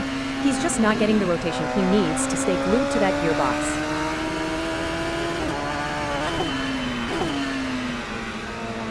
David Constableberry is doing a brilliant job recovering from that early race disaster. He's sitting 10th and staring down Fannin. He's found a rhythm finally, but he's got to manage those rear tires. Pushing this hard for 5 minutes straight is going to turn them into chewing gum.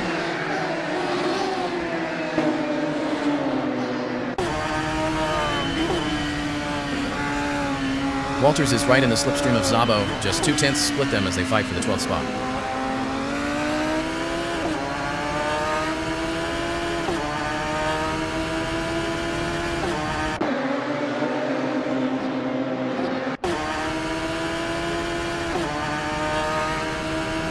Sabo is managing to hold him off for now, but that gap has crept out to 4/10 as they struggle through that tight technical sequence. Dominic Fovarg is hanging on to 6th, but he's got Bontakis creeping up in his mirror, 6/10 the difference.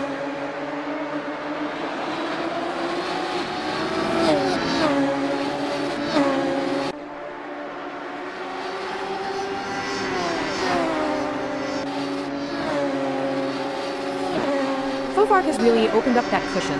He's pulled over a second clear of Bontakis and looks much more settled now. David Constable-Berry is right on Fannon's bumper again, just 3/10 back as he looks to reclaim another position. David Constable-Berry has pulled off a fantastic move there, sliding past Fannon to move up into 8th. Wait, Fannon has snatched the position straight back, a swift response from the pro driver. That is classic tit-for-tat racing. He gave him the space to make the move and then just cut back underneath him on the exit. They are flying through the Yokohama S, with David Constable-Berry still clinging to the back of Fannon. He's half a second adrift, but watch his line through the second part of that S. If he catches the curb right, he might get a run for the next straight.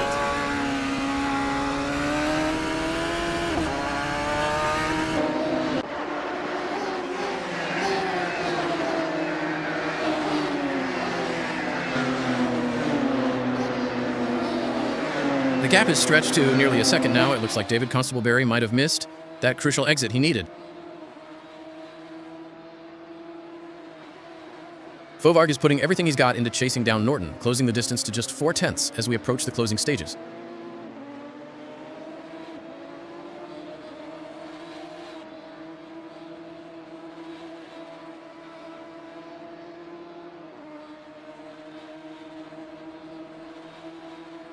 It's steady as she goes for now.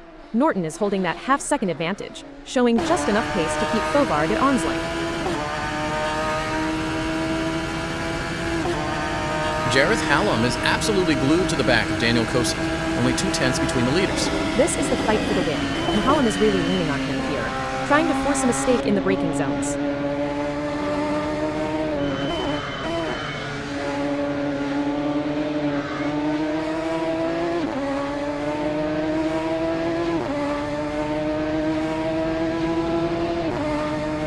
The pressure seems to have eased just a fraction, Kosick extending that margin slightly to 4/10 as they navigate this sector.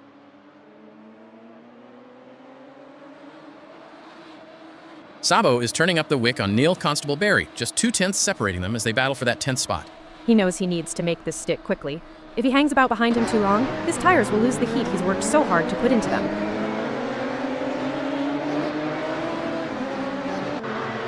Norton is desperately trying to shake off Fovarg, but that gap is down to just 1/10 of a second. Fovarg is putting him through the ringer here. He's perfectly positioned to pounce the second. Norton misses an apex. Heartbreak for Norton. He's lost 5th to Fovarg and now finds himself 4/10 off the back of him.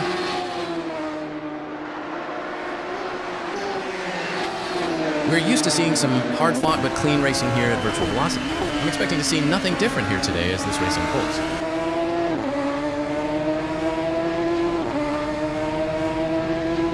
Jody Fannin is hunting Bontakis down. That gap is down to just 3/10 as we see them really push those radicals to the limit.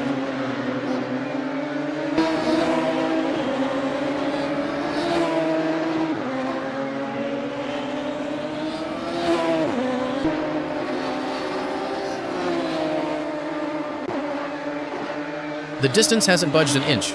Fannin is stuck in that dirty air and just can't find a way through. He's trying everything, even changing his entry line to try and get a better run out of the corner. But Bontakis is covering every single inch of the track.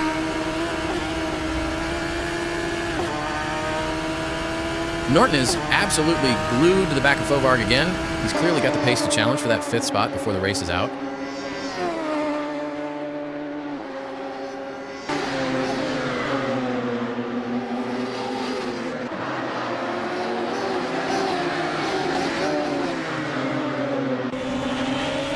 Fovarg has really responded, pulling out over a second and giving himself some breathing room as they head towards the final moments.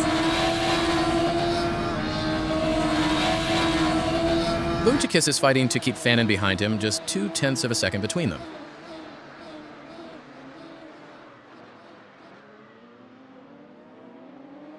Fannin has executed a textbook pass on Bantakis, moving up to 7th in the process.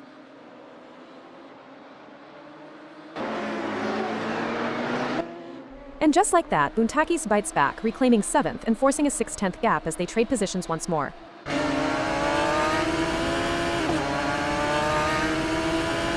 Bantakis is right on Norton's rear wing now, just 2/10 separating them as they head into the latter part of the lap. He needs to be patient here. Norton's been defending well, and if he dives down the inside too early, he'll just compromise his own exit speed.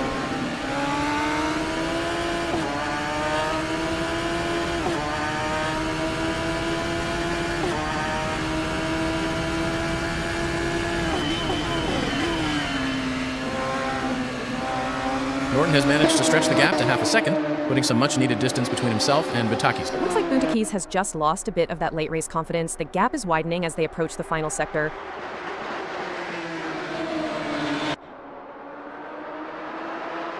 Martin Mol is within striking distance of the leader, just 2/10 separating him from Kosick for the top spot. He is hunting that win, Hal. He's been absolutely clinical in traffic today, and now he's got the leader firmly in his sights.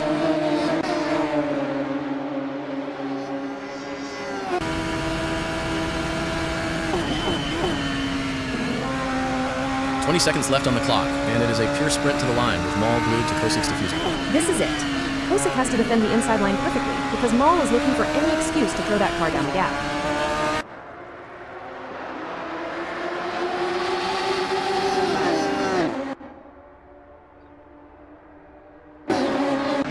Daniel Kosick takes the win, holding off a fierce challenge right until the very last second. He didn't put a foot wrong under that immense pressure.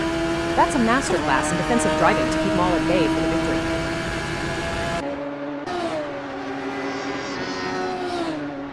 And what a drive from Martin Mol, charging from 14th on the grid all the way to 2nd at the flag.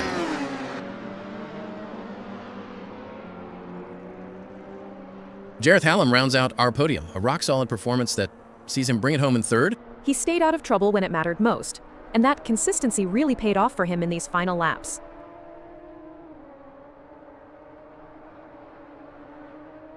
Ben Nadine crosses the line in 4th to cap off a great run, leading a tight train of Fauvargue, Norton, and Buntakis home. That group was inseparable for the last few minutes, but Nadine kept his nerve to secure that 4th place finish.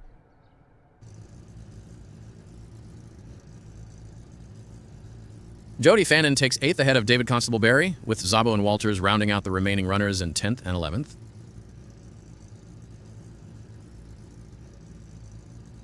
And that brings the rest of the field home.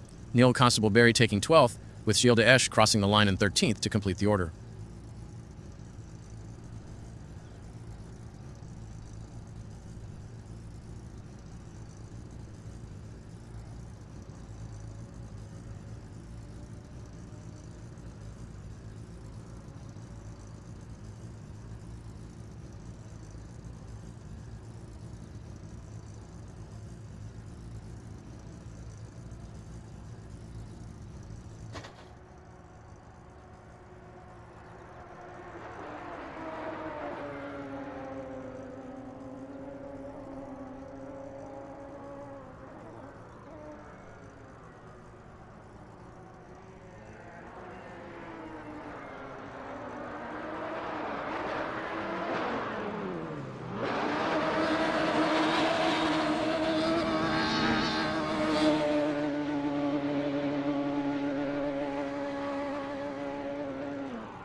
It's a lovely day for racing here at Nurburgring GP GT SRW as we watch these drivers warm up and get ready for the race.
Still no time on the board for Constable Barry. He's cutting it fine with 7.5 minutes left. He's probably just cooling his heels in the pits waiting for the track to rubber in, but that's a dangerous game when you're chasing setup time.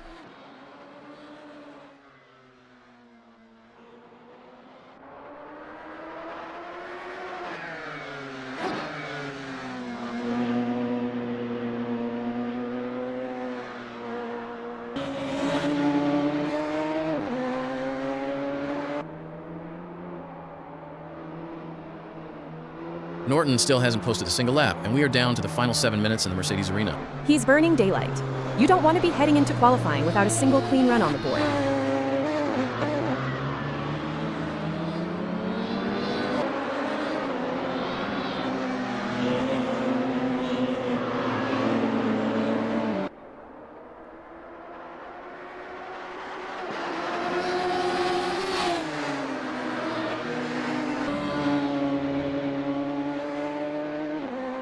Fennin is still sitting idle in the pits as the clock ticks down, which is a massive gamble with under 6.5 minutes of practice left.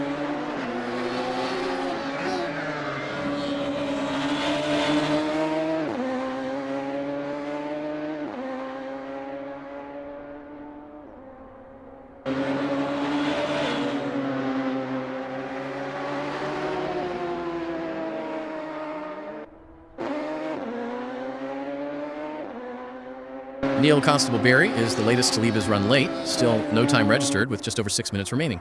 Maybe he's waiting for the air temp to drop a couple of degrees, but he's losing vital track time while the rest of the field dials in their balance.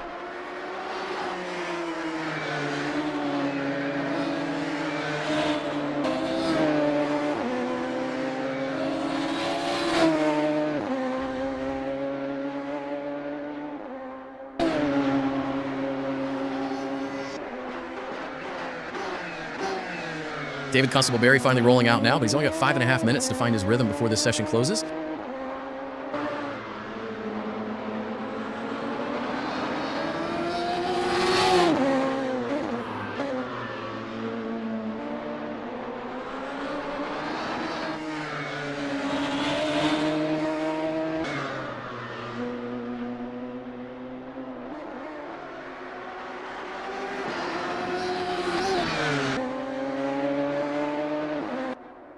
Walters is still lingering in the garage, and with less than 5 minutes on the clock, he's running out of room to make a mistake.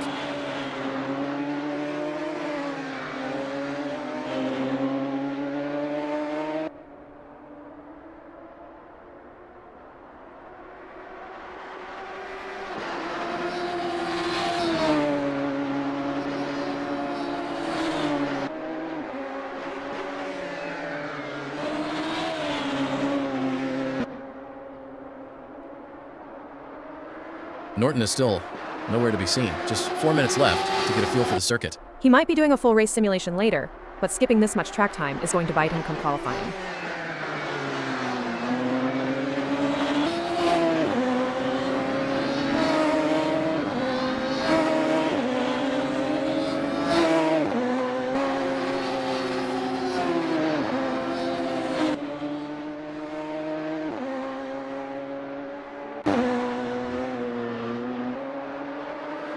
Constable Barry is finally picking up speed through the Vidal chicane, but with under 4 minutes left, he's basically on a qualifying simulation now. He doesn't have the luxury of a banker lap. It's go time, or he's starting tomorrow with zero data.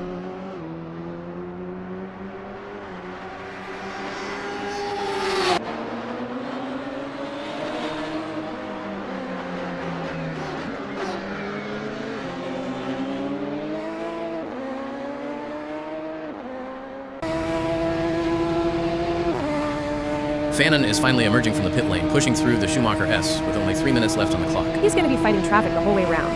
Not the ideal way to get a clean read on the car's turn-in.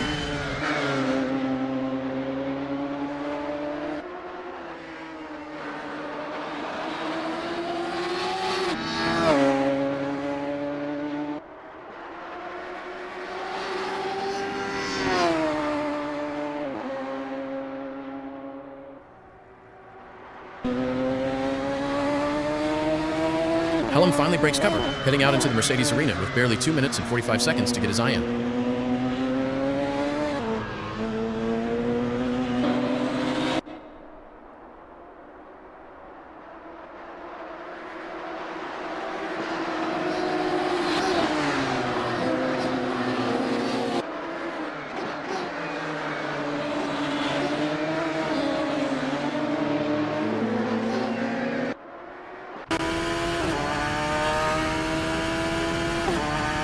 Coxis finally commits to a flying lap, charging into the Bilstein curve with just over 2 minutes remaining. He's got to be careful not to overdrive that entry. You start forcing it there, and the rear end will wash out before you even reach the apex.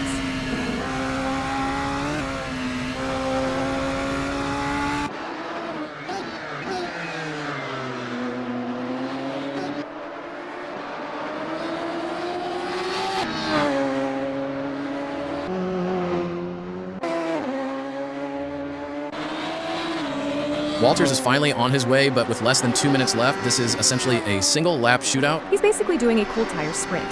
If he doesn't nail the braking point on this first attempt, the session is a complete wash for him.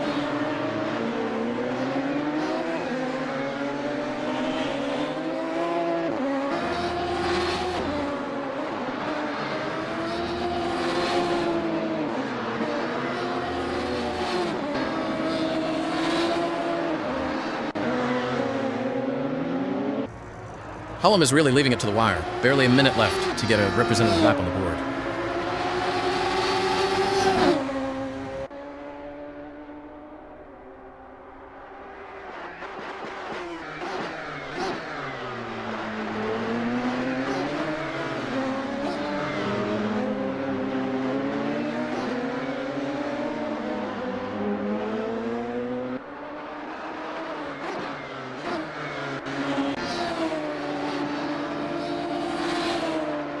Constable Barry has managed to scramble his way into P3 with a 1:59 flat, but he's got to stay sharp with only 40 seconds left to defend that spot.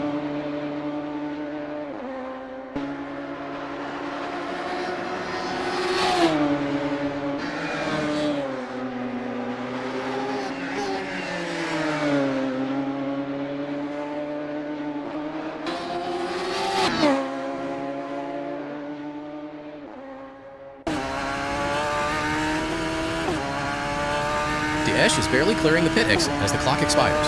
That is absolutely zero time to get a representative effort. He's wasted the whole session, and now he'll be heading into qualifying completely blind on the track conditions.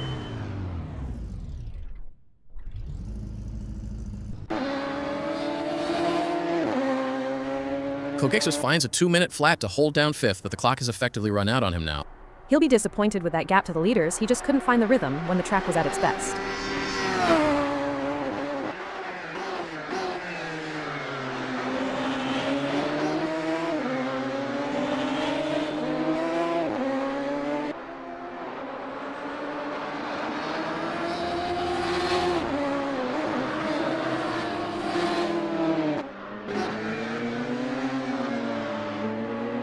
Walters is showing some serious pace in the Mercedes arena, putting that lap together just in time to sit fourth on the board.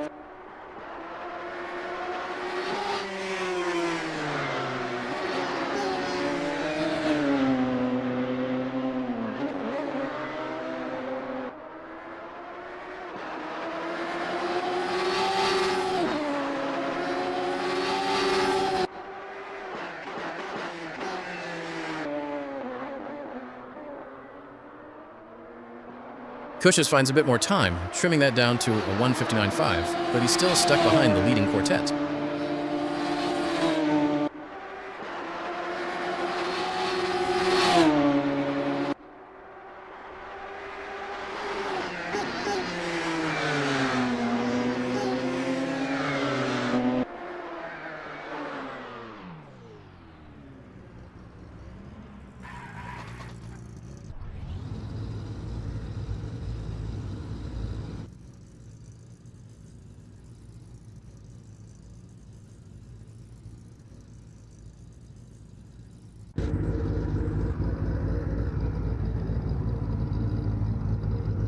Ben Naden is on their practice outlap, warming up the tires. This outlap is crucial for setting up the car's systems and getting a feel for the track.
The clouds are hanging heavy over the Nurburgring, and with that wind picking up, the track temp is going to be moving all session. Gusts like that on the exit of the final chicane are going to make the rear end feel nervous, so don't be surprised if we see a few spins early on.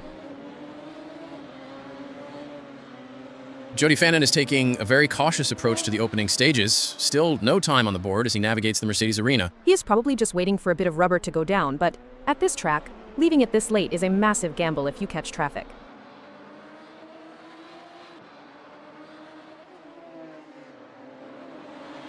Norton is still lingering in the pits, waiting for the rest of the field to clear out before he heads through the arena.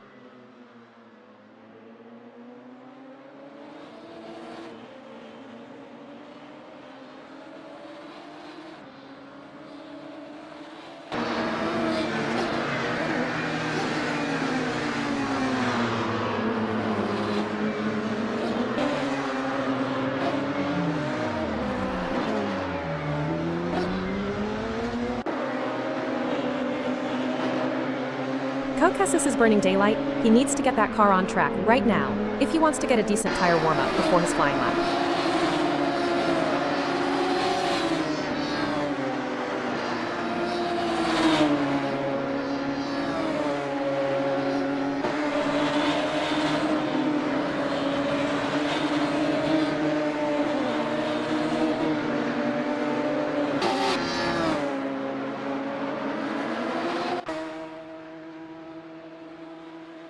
Greg Szabo is finally out there, working his way through the Ad Van Bogen and looking to put a banker lap on the board. He is definitely behind the curve now, so he needs to find a rhythm immediately without overdriving the car on cold tires.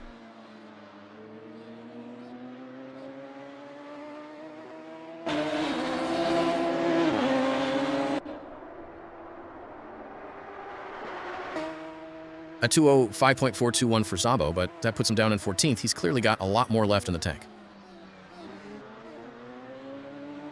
Fannin is finally pushing through the Yokohama S, but he is running out of runway to get a clean lap in. He has to commit now, no more saving the tires, or he is going to be starting near the back of the grid.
That is a massive statement from Fannin, dropping a 1 minute 57 seconds and 6 milliseconds to jump straight to the top of the pile, with only 2 minutes remaining. Constable Barry is finding a little bit of extra pace. Green sectors suggest he might be able to challenge Fannin's top spot before the clock runs out.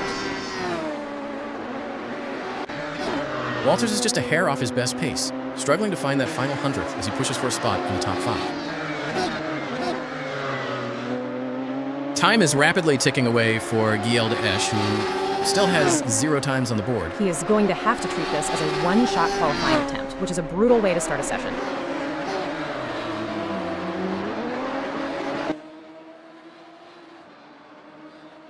Look at Maul. He is 2/10 up on his own personal best and breathing down Fannin's neck for that pole position.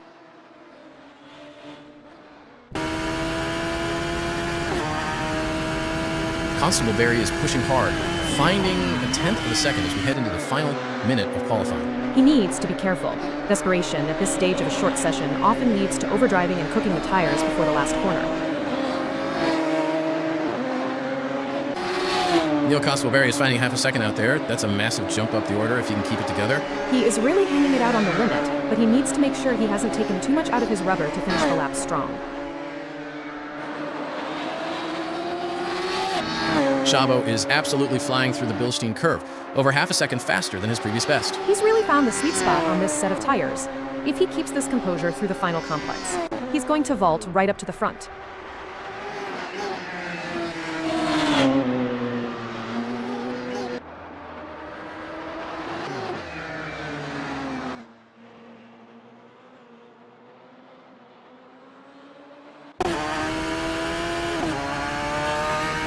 That's the flag, but Constable Barry is still on a heater. He's nearly 2/10 up as he makes his final charge to the line.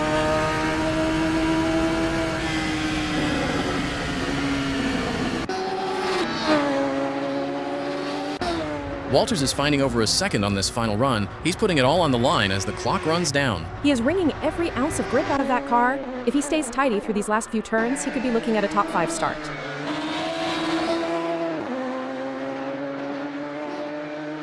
Norton is deep into the green, 3.5 tenths up on his current time. That puts him firmly in the hunt for the front row, right at the death.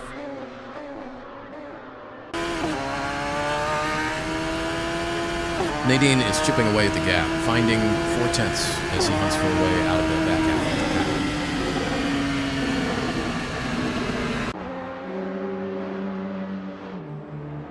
the Casas is finding a 1/4 second in his pocket. He is pushing the car right to the edge of adhesion.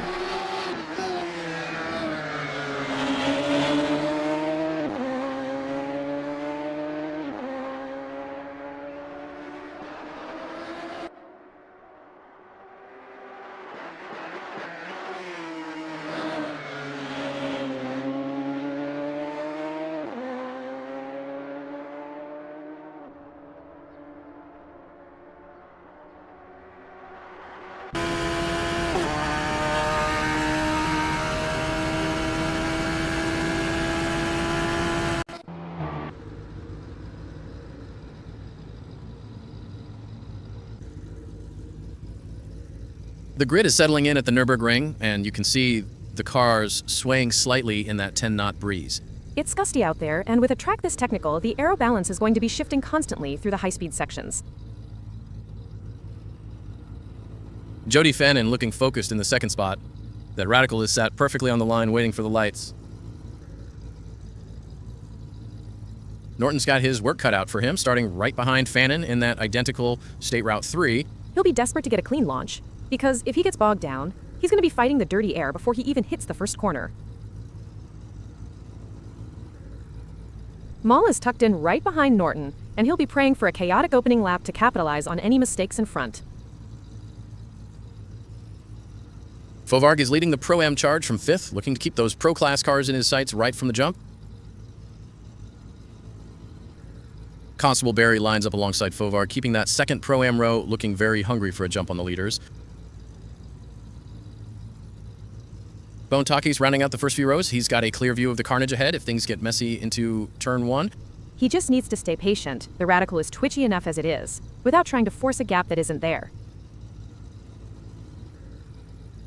Kosick sits 8th, and he needs to make sure he doesn't get squeezed by the pack behind as they scramble for track position. Sabo occupying the 9th spot, eyes glued to those lights, waiting for the sequence to start. Helm bringing up the top 10. He's got a mountain to climb if he wants to catch that lead group today. He needs to be aggressive off the line, or he'll spend his entire race stuck in the mid-pack traffic. And Neil Constable-Berry completes the grid for us in 11th. He's got the best view of the whole field from back there, but he needs to watch out for the concertina effect as they funnel into the opening complex. Daesh completes our starting order. Everyone is locked in and ready to go. Walters is staring at the back of the field, just waiting for those lights to drop. It's the loneliest place to be, but he needs to focus on a clean getaway. One mistake from someone ahead, and he could gain 2 or 3 spots before the first braking zone. Nadine completes our grid in the 14th spot, and with the full field now in place, the tension is absolutely palpable. Chris Stokes has done the business in qualifying and sits on pole with the rest of the field now at his mercy.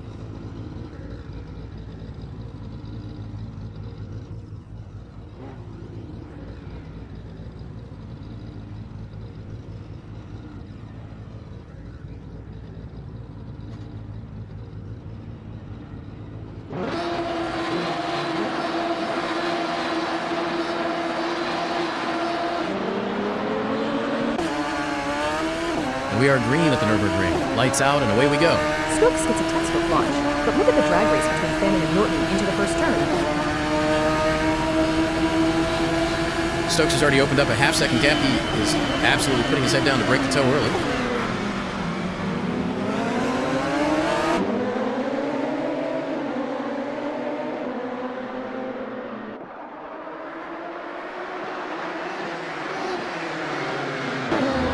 He's finding that perfect rhythm immediately, just keeping the car calm through the opening sequence to ensure he doesn't kick the tires too early.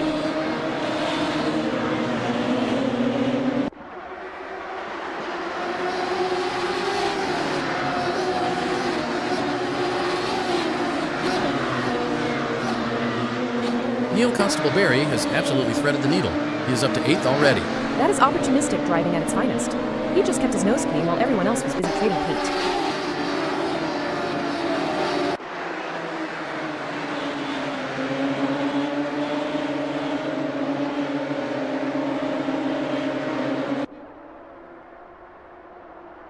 Martin Mole has muscled his way into the podium spots. He forced Norton into a defensive line and just outbraked him into the chicane. That's a bold move so early on.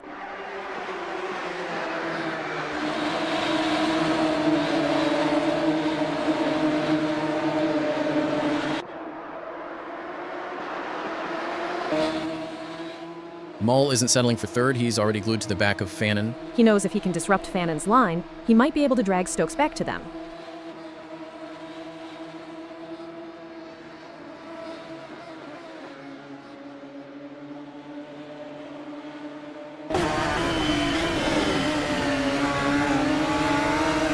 Norton has found a way around Fannin and snatched P2.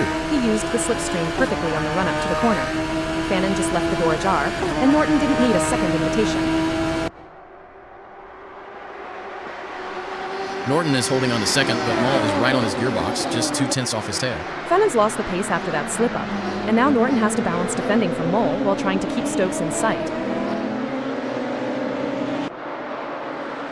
Mole is looking for a way back past Norton. 3/10 is nothing on a circuit like this. He's keeping the car stable, but he's got to be careful not to overheat the front sitting in that turbulence for too long.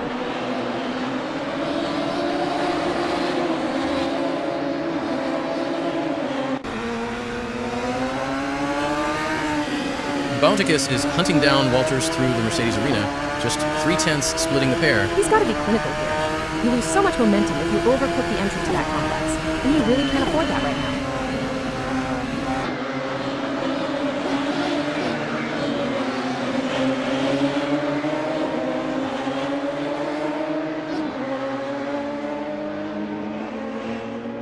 No change in the gap. Vontikis is still breathing down Walters' neck as they exit the complex. Sabo is absolutely swarming all over the back of Corsa, and that gap is down to just 3/10. He's keeping it very tight through the apex. If he can get a better exit than Kosick, he'll have the run he needs for the next straight.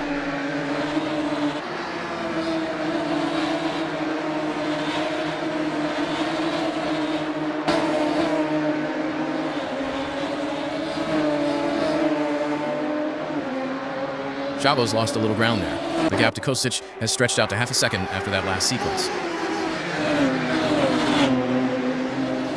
Mall is right on the rear wing of Norton as they dive into the Vidal chicane. He's trying to force an error, but Norton is holding the line beautifully. That's how you defend when you're under pressure.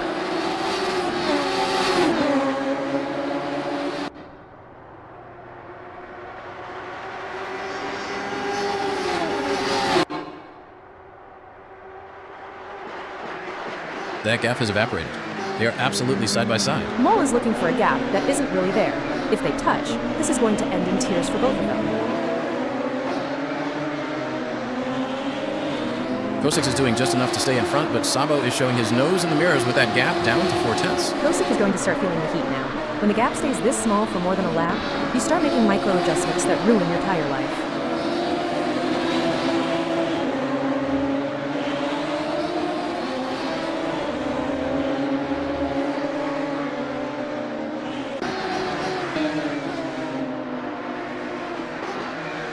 Szabo is closing in again. He's climbed back another 10th on that charge. Kosic needs to be careful not to overdrive the entry to the next section just to keep him at bay. He's playing right into Szabo's hands. Wait, where did Stokes go? The leader has dropped all the way back to 9th, and he's now glued to the rear of Neil Constable-Barry.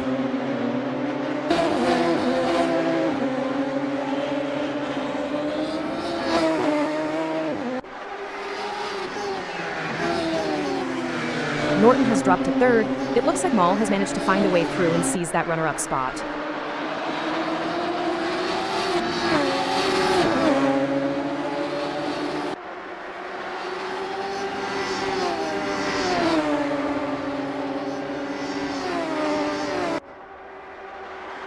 Mole has managed to stretch that lead slightly, pulling out a couple of tenths on Norton. He's got a bit of breathing room now, which will be a massive relief for his front-end grip.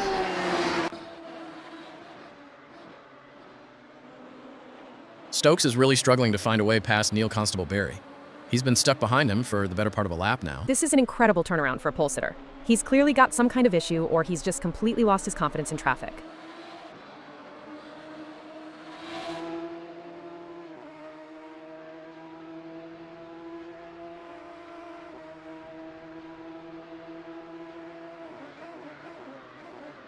Still nothing to separate them. Stokes is throwing everything at that 8th position, but he just can't find a gap. He's trying to force a mistake from Neil, but he's just burning up his tires in this dirty air instead. It looks like Stokes has finally cleared Neil Constable-Barry, but now he's got Szabo chasing him down from a second back. Szabo is looking determined. If Stokes has damaged his pace, this could be the start of a massive slide down the order for him.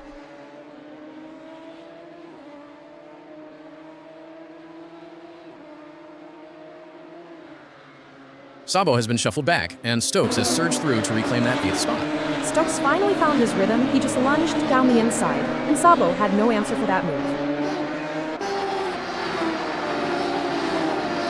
It's back and forth between these two. Szabo has retaken the position, and now Stokes is the one looking for a way past again.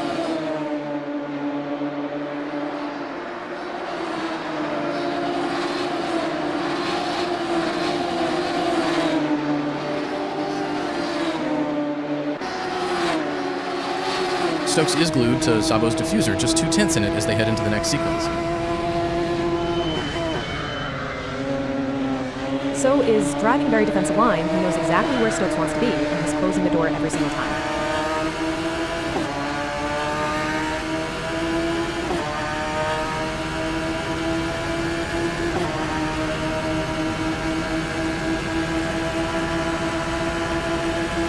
Stokes has just dropped back a fraction. Looks like the pressure is starting to tell. He's trying to manufacture a mistake, but Szabo is being incredibly disciplined with his braking points. Kosic is right on the tail of Neil Constable-Barry, looking to capitalize as they head into this middle sector.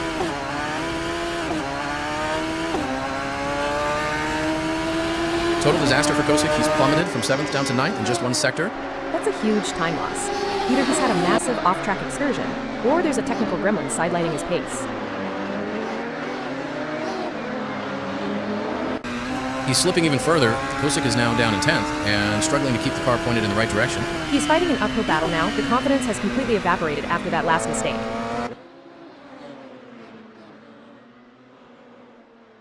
Kosick is trying to rebuild his race from 10th. He's got Hallam just over half a second up the road. He needs to stop overdriving. The car looks a bit unsettled under braking, probably just trying to force the pace to make up for lost time.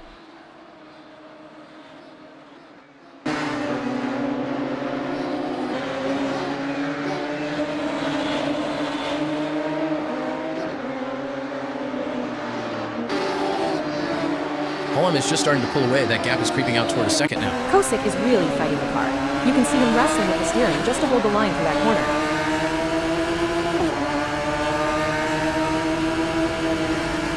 Look at this. Stokes is right back in the mix and breathing down the neck of Neil Constable-Berry. He's got his rhythm back, but being this close means he's eating a lot of dirty air, which is going to make that radical feel very nervous under braking.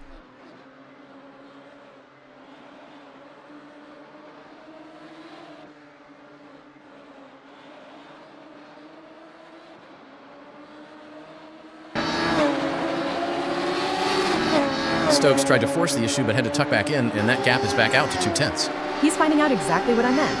That understeer is killing his entry speed, and Neil knows exactly how to block that line.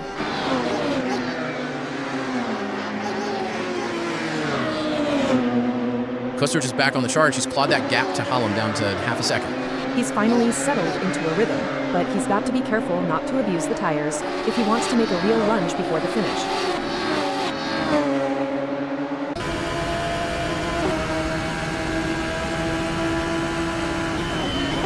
The race is really heating up. Baldylocks is hunting down Dave's dad with everything they've got. You can see that car bouncing around as they ride the curves. It's a risky move that could end in disaster.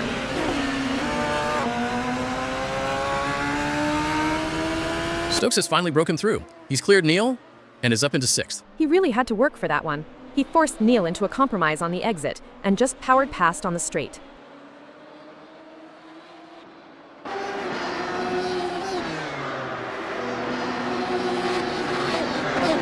Neil is trying to hang onto the back of Stokes, but the gap is opening up to 6/10 now. He's got to reset his focus. He's lost that toe, and without it, he's going to be a sitting duck for anyone behind him.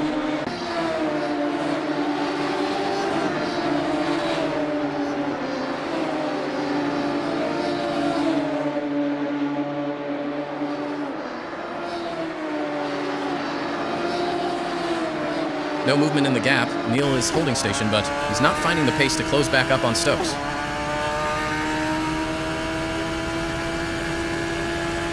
Kosick is still hunting down Hallam, but he's struggling to shave off those last few tenths. The gap is holding at 8/10.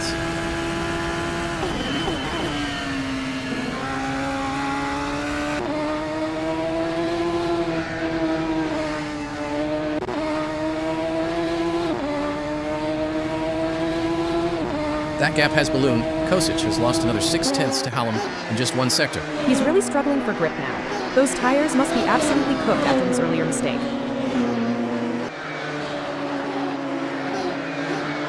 Neil is trying to keep the pressure on Stokes, but that 7th position is starting to look a bit isolated with the gap out to 7/10 now.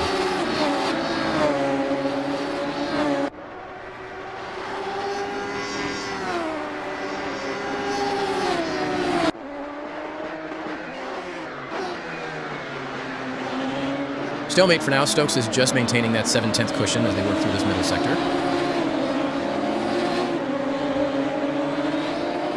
Maul is chasing down Fannin for the lead, but that gap is holding steady at nearly a second. He's got the pace, but he needs to find a little extra through the technical bits if he wants to get close enough to capitalize on any potential slip from Fannin.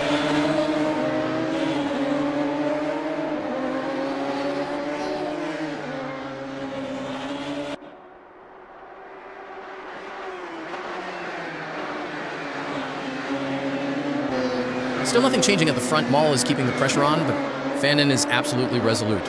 Fannin is hitting every apex perfectly. He's giving Maul zero chance to even sniff a passing opportunity.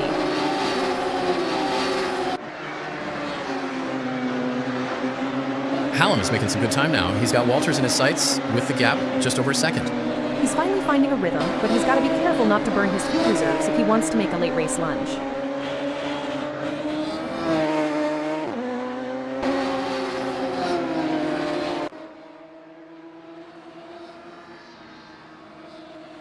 Fanon is holding firm. The gap to Mall has pushed out to exactly 1 second as they hunt for every 100th on track.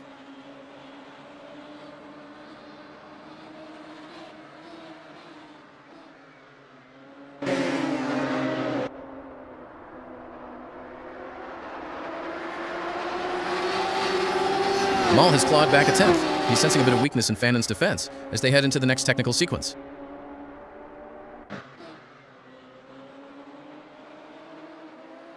It has been a proper scrap out there today, hasn't it? The Radical is such a knife-edge machine, one wrong input, and you are absolutely gone. Oh, completely. You're always dancing on the limit of traction. When I was in karts, we had a similar power-to-weight field, and if your tire pressure is off by even a fraction, the car just stops talking to you. And we've seen that with Kozik earlier. He looked like he had it under control. Then suddenly he was off the road and tumbling down the leaderboard. Exactly. The mental fatigue hits you before the physical one does. You're holding your breath through the high-speed sections, and as soon as you get a gap, you relax for a split second, and bang, the car snaps on you. It makes the consistency we're seeing from Fanon at the front look even more impressive, doesn't it?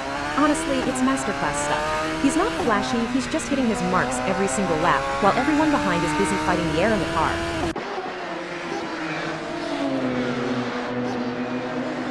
Stokes is on a mission now. He's closed up to within half a second of Constable Barry, and he's looking hungry for 5th.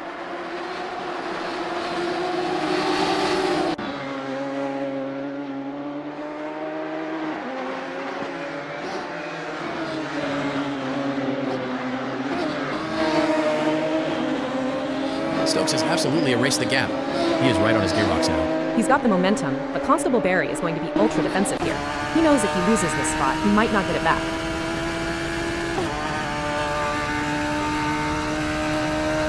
Hallam is really keeping the pressure on Walters, chipping away at that lead. The gap is down to 8 tenths.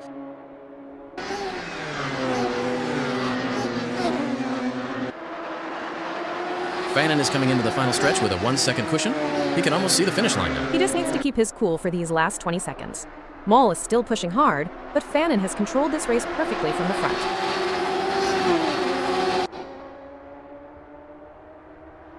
Jody Fanon takes the victory. A clinical performance to take the lead early and hold off the pack until the very last second.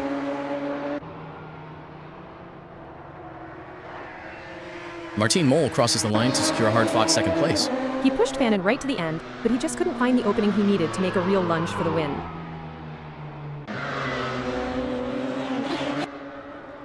And Elliot Norton brings it home in 3rd to round out a very solid podium finish.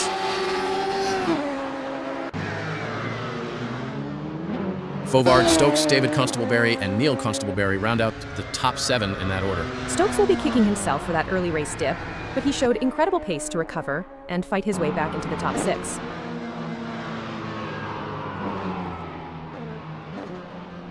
Walters, Hallam, Daesh, and Cochise cross the line to complete our top 11, with everyone having navigated a really demanding race here at the Nurburgring.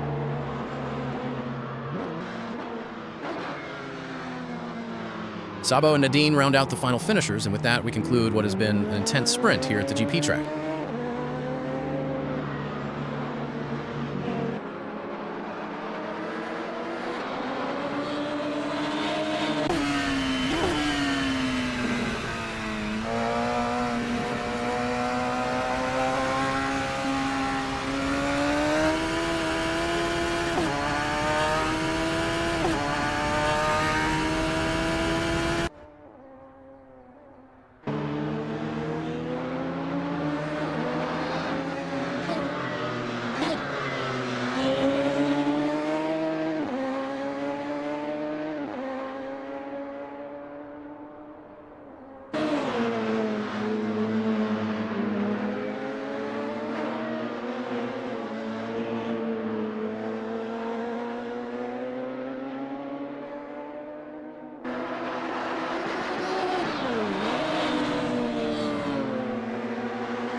The engines are screaming, the nerves are shredded, and we are just seconds away from the lights going out at the Nurburgring. Everyone's going to be fighting for that clean air into turn 1, but with this wind, the cars are going to feel twitchy and unpredictable. Greg Szabo is sat right on the front row, looking to make a massive statement here in the AM class. He's got a steady hand, but he needs to avoid getting sucked into the pro class fight ahead of him and just focus on his own braking points. Daniel Kosik lines up third, and he has got the pace to turn this into a three-way scrap for the lead immediately.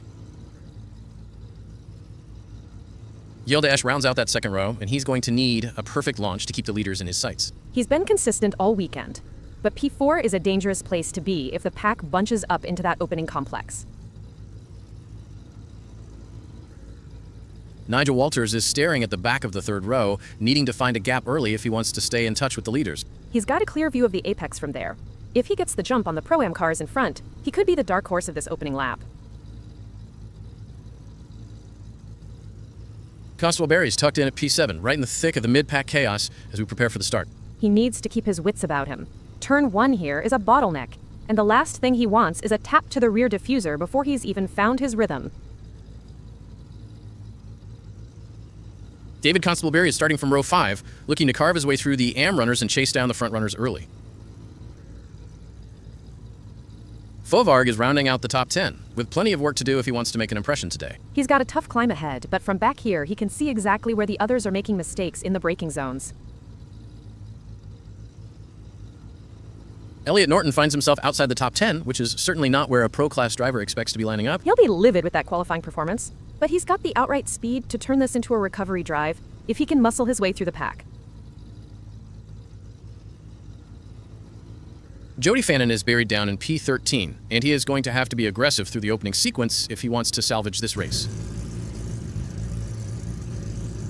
Ben Nadine has done the job in qualifying, sitting on pole position and looking to dictate the pace from the very start.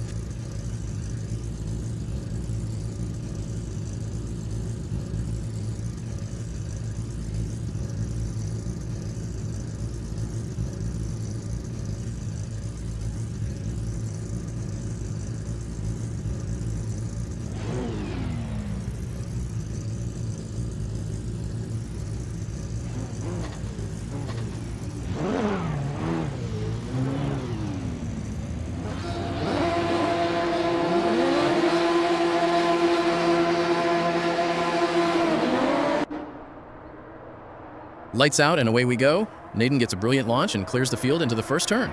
Szabo is tucked right in behind him. But keep an eye on Norton back there. He is already looking for a gap to dive into. Nadine has successfully defended that inside line and is already pulling a small gap over the rest of the field. He's got the clear track he wanted, which means he can dictate the pace and avoid all the scrubbing that happens in the midfield pack.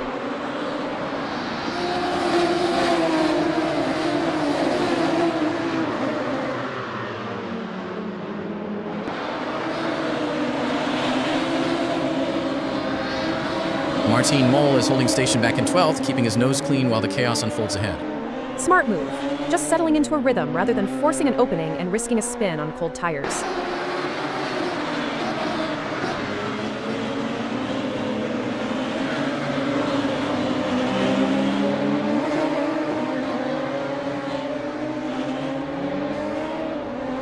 Still holding P12, Mole is just trying to keep the car steady through the sweepers. He's got to be patient. The tires are still stone cold, and one missed apex here will put him right in the path of the following cars.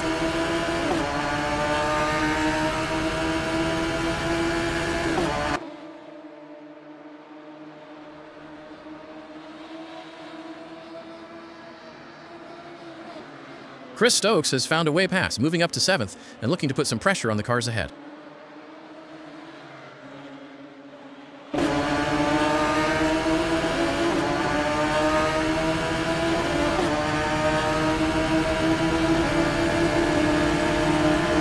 Walters is standing firm in 6th, not letting those cars behind him get an inch of daylight. He's keeping it tidy, but he's under real pressure now. If he leaves the door open even slightly, he's going to get swarmed.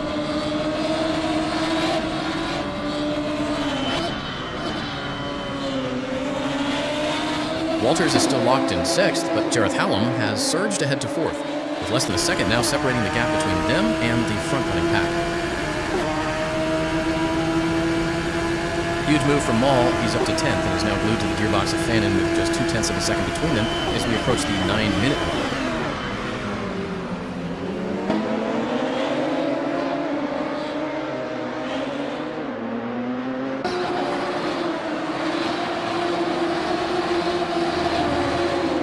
Mall has managed to close the gap to just 0.4, and with Fannin surging up to 7th, the field is really starting to bunch up ahead of him.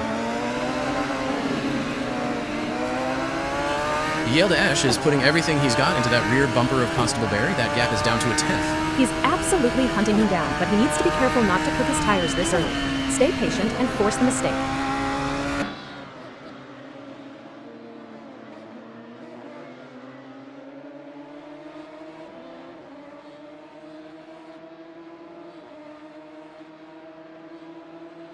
De Esch has lost a bit of momentum there. The gap to Constable Barry has stretched back out to 0.6. He pushed too hard into that last corner and paid for it with a bit of understeer. That's exactly what you can't afford when you're trying to hunt someone down. Constable Barry is sitting in 10th, just half a second off the back of Fovarg as we tick down into the final 8 minutes. He needs to start putting some heat on that front car before the gap to the mid-pack leaders gets any bigger.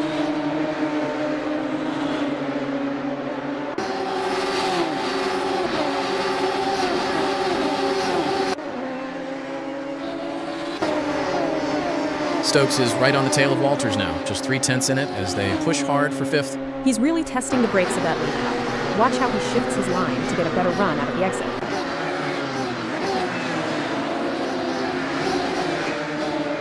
Stokes has actually slipped back a spot and is now right on the gearbox of Walters. And I mean right on it. They are side by side.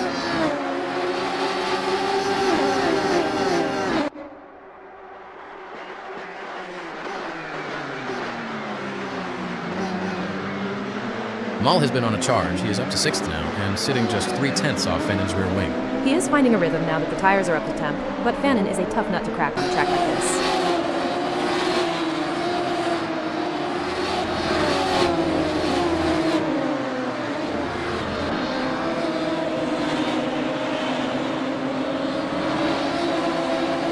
Mall is holding steady in 6th, keeping that same 0.3 gap to Fannin as they hammer through the midsection of the circuit.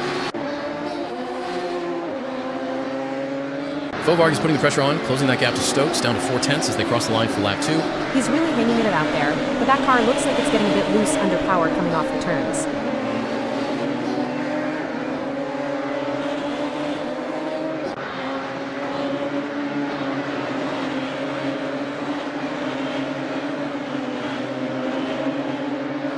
Fovarg has lost a tiny bit of ground, with the gap to Stokes stretching out to half a second as they continue this high-speed game of cat and mouse.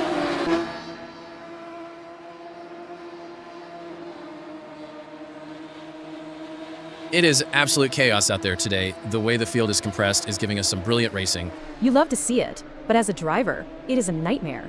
You are constantly calculating risk versus reward on every single turn. I noticed a few of these guys are really pushing those Radical State Route 3S to the absolute limit, maybe even a bit beyond their Tyree Degg limit. Exactly, and you can tell by how much they are fighting the wheel.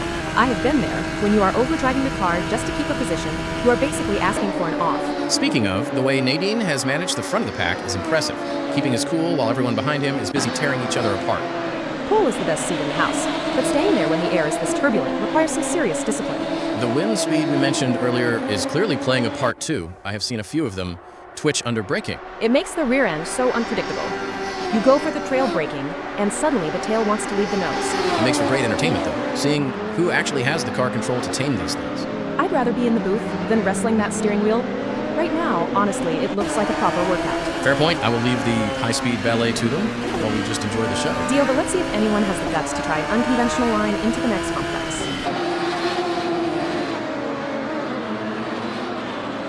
Stokes is really leaning on that front end through the Mercedes arena, sniffing around the back of Fovarg with just 0.3 to bridge.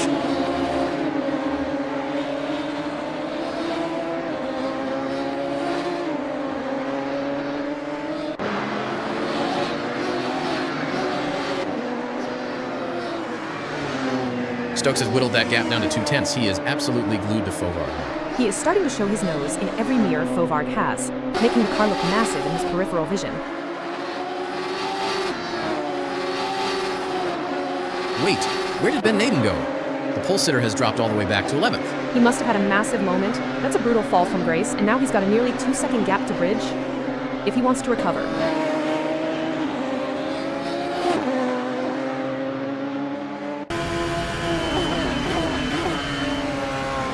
Fannin is looking rapid now, carving into that 3/10 gap to Hallam as they hunt down the final podium spot.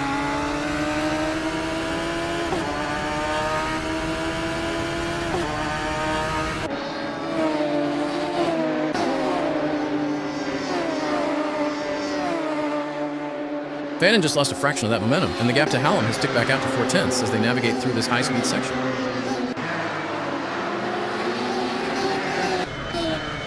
I am still trying to wrap my head around what happened to Naden. He looked so comfortable out front. That is the cruelty of this sport.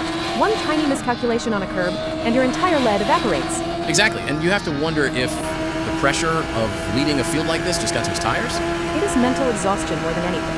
When you are at the front, you are the one setting the standard, and any twitch feels 10 times worse. Now we get to see what he is made of. If he can channel that frustration into a clean recovery drive. It is going to be a long 4 minutes for him, but watching a driver climb back through the pack is always the best theater.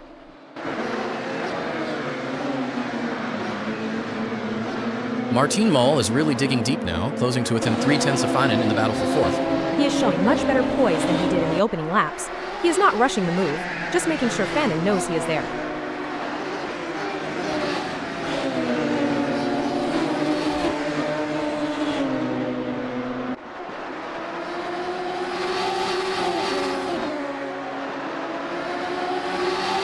Moll has shaved another 10th off that lead.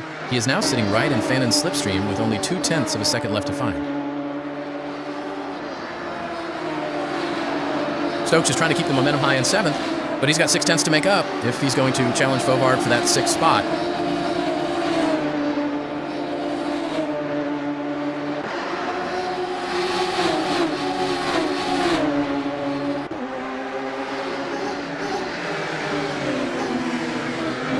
Stokes just can't seem to break into that half-second window. The gap to Fovard is stubbornly stuck at 6/10.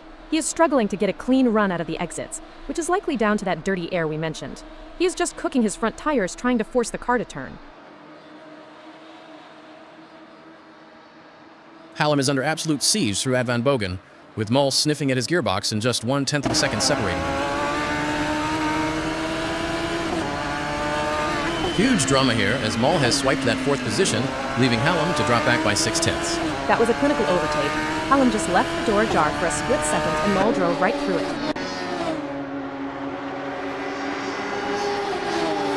Stokes has vaulted up to 6th, but he is under massive pressure now, with Fovard glued to his bumper with absolutely nothing between them. Stokes has put in a massive shift, climbing into 5th, while Fovard has fallen back to 3/10 behind. He finally found that extra bit of grip on the exit, and once it got clear, he just checked out. Fovard looks like he's losing focus back there.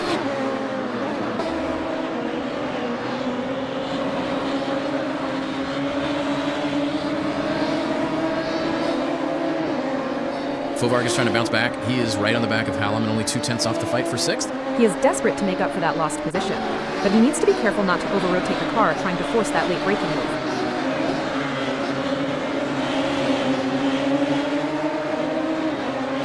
Fovard has snatched that spot back and moved up to 6th, but Hallam is fighting back instantly. They're absolutely side by side. Fovard couldn't quite make the move stick, falling back to 7th, with Hallam just a 10th ahead of him. He tried to force the issue, but he's just compromising his exit line and letting Hallam creep away every time they hit the straight.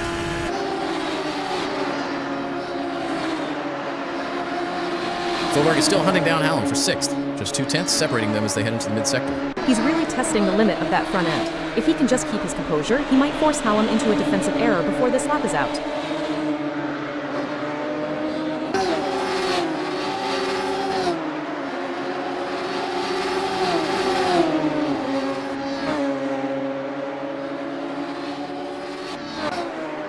That battle has just gone cold. Fovard has dropped 6/10 back from Hallam after that last sector, and the gap just keeps on growing.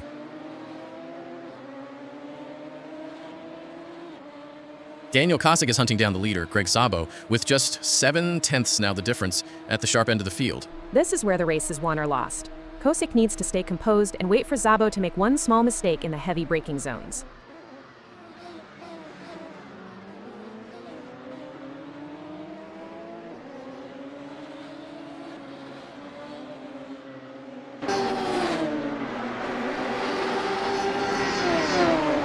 Kosick has absolutely found another gear. He is all over the back of Szabo with the gap down to just 0.2. He is putting him in the blender now. Look at how he is filling his mirrors. He is going to force a mistake if they keep this up through the next complex.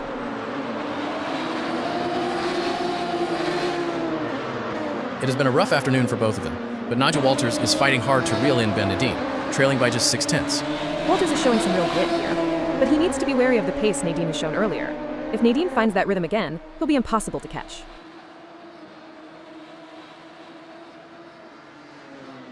Martin Moll is really piling on the pressure, just 0.4 now, separating him from Jody Fannin in that fight for the final podium spot. He's been incredibly consistent, hitting those marks lap after lap, and Fannin has to be feeling the heat with Moll sniffing around his diffuser.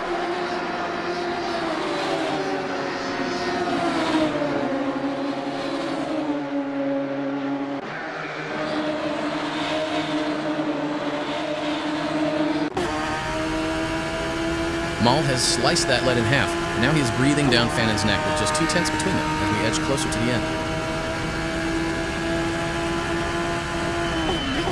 Walters is pushing hard to salvage something here, closing the gap to Nadine down to 0.3 as the fight for the tail end of the pack intensifies. It is absolute agony for Szabo at the front, with Kosick hovering just 0.4 behind him as we head into the final 20 seconds of this race.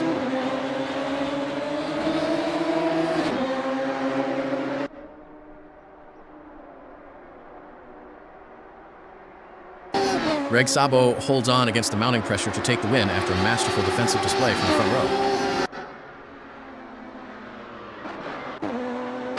Daniel Kosick brings it home in second, having pushed the leader to the absolute limit until the very last meter.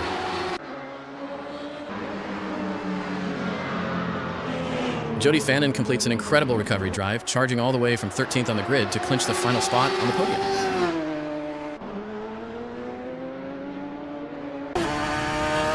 Martin Moll, Chris Stokes, Dominic Fauvargiu, and David Constable-Berry crossed the line to round out a fierce top 7. That's an impressive showing from that bunch. They were battling tooth and nail for every single inch of tarmac, right to the very end.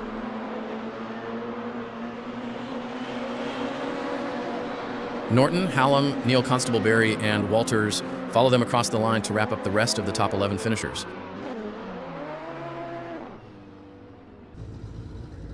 Ben Nadine and Yield Dash cross the line to conclude our race order, certainly not the result the pole sitter was looking for today. It just goes to show, no matter how well you qualify, this track will always find a way to humble you if you lose focus for even a second.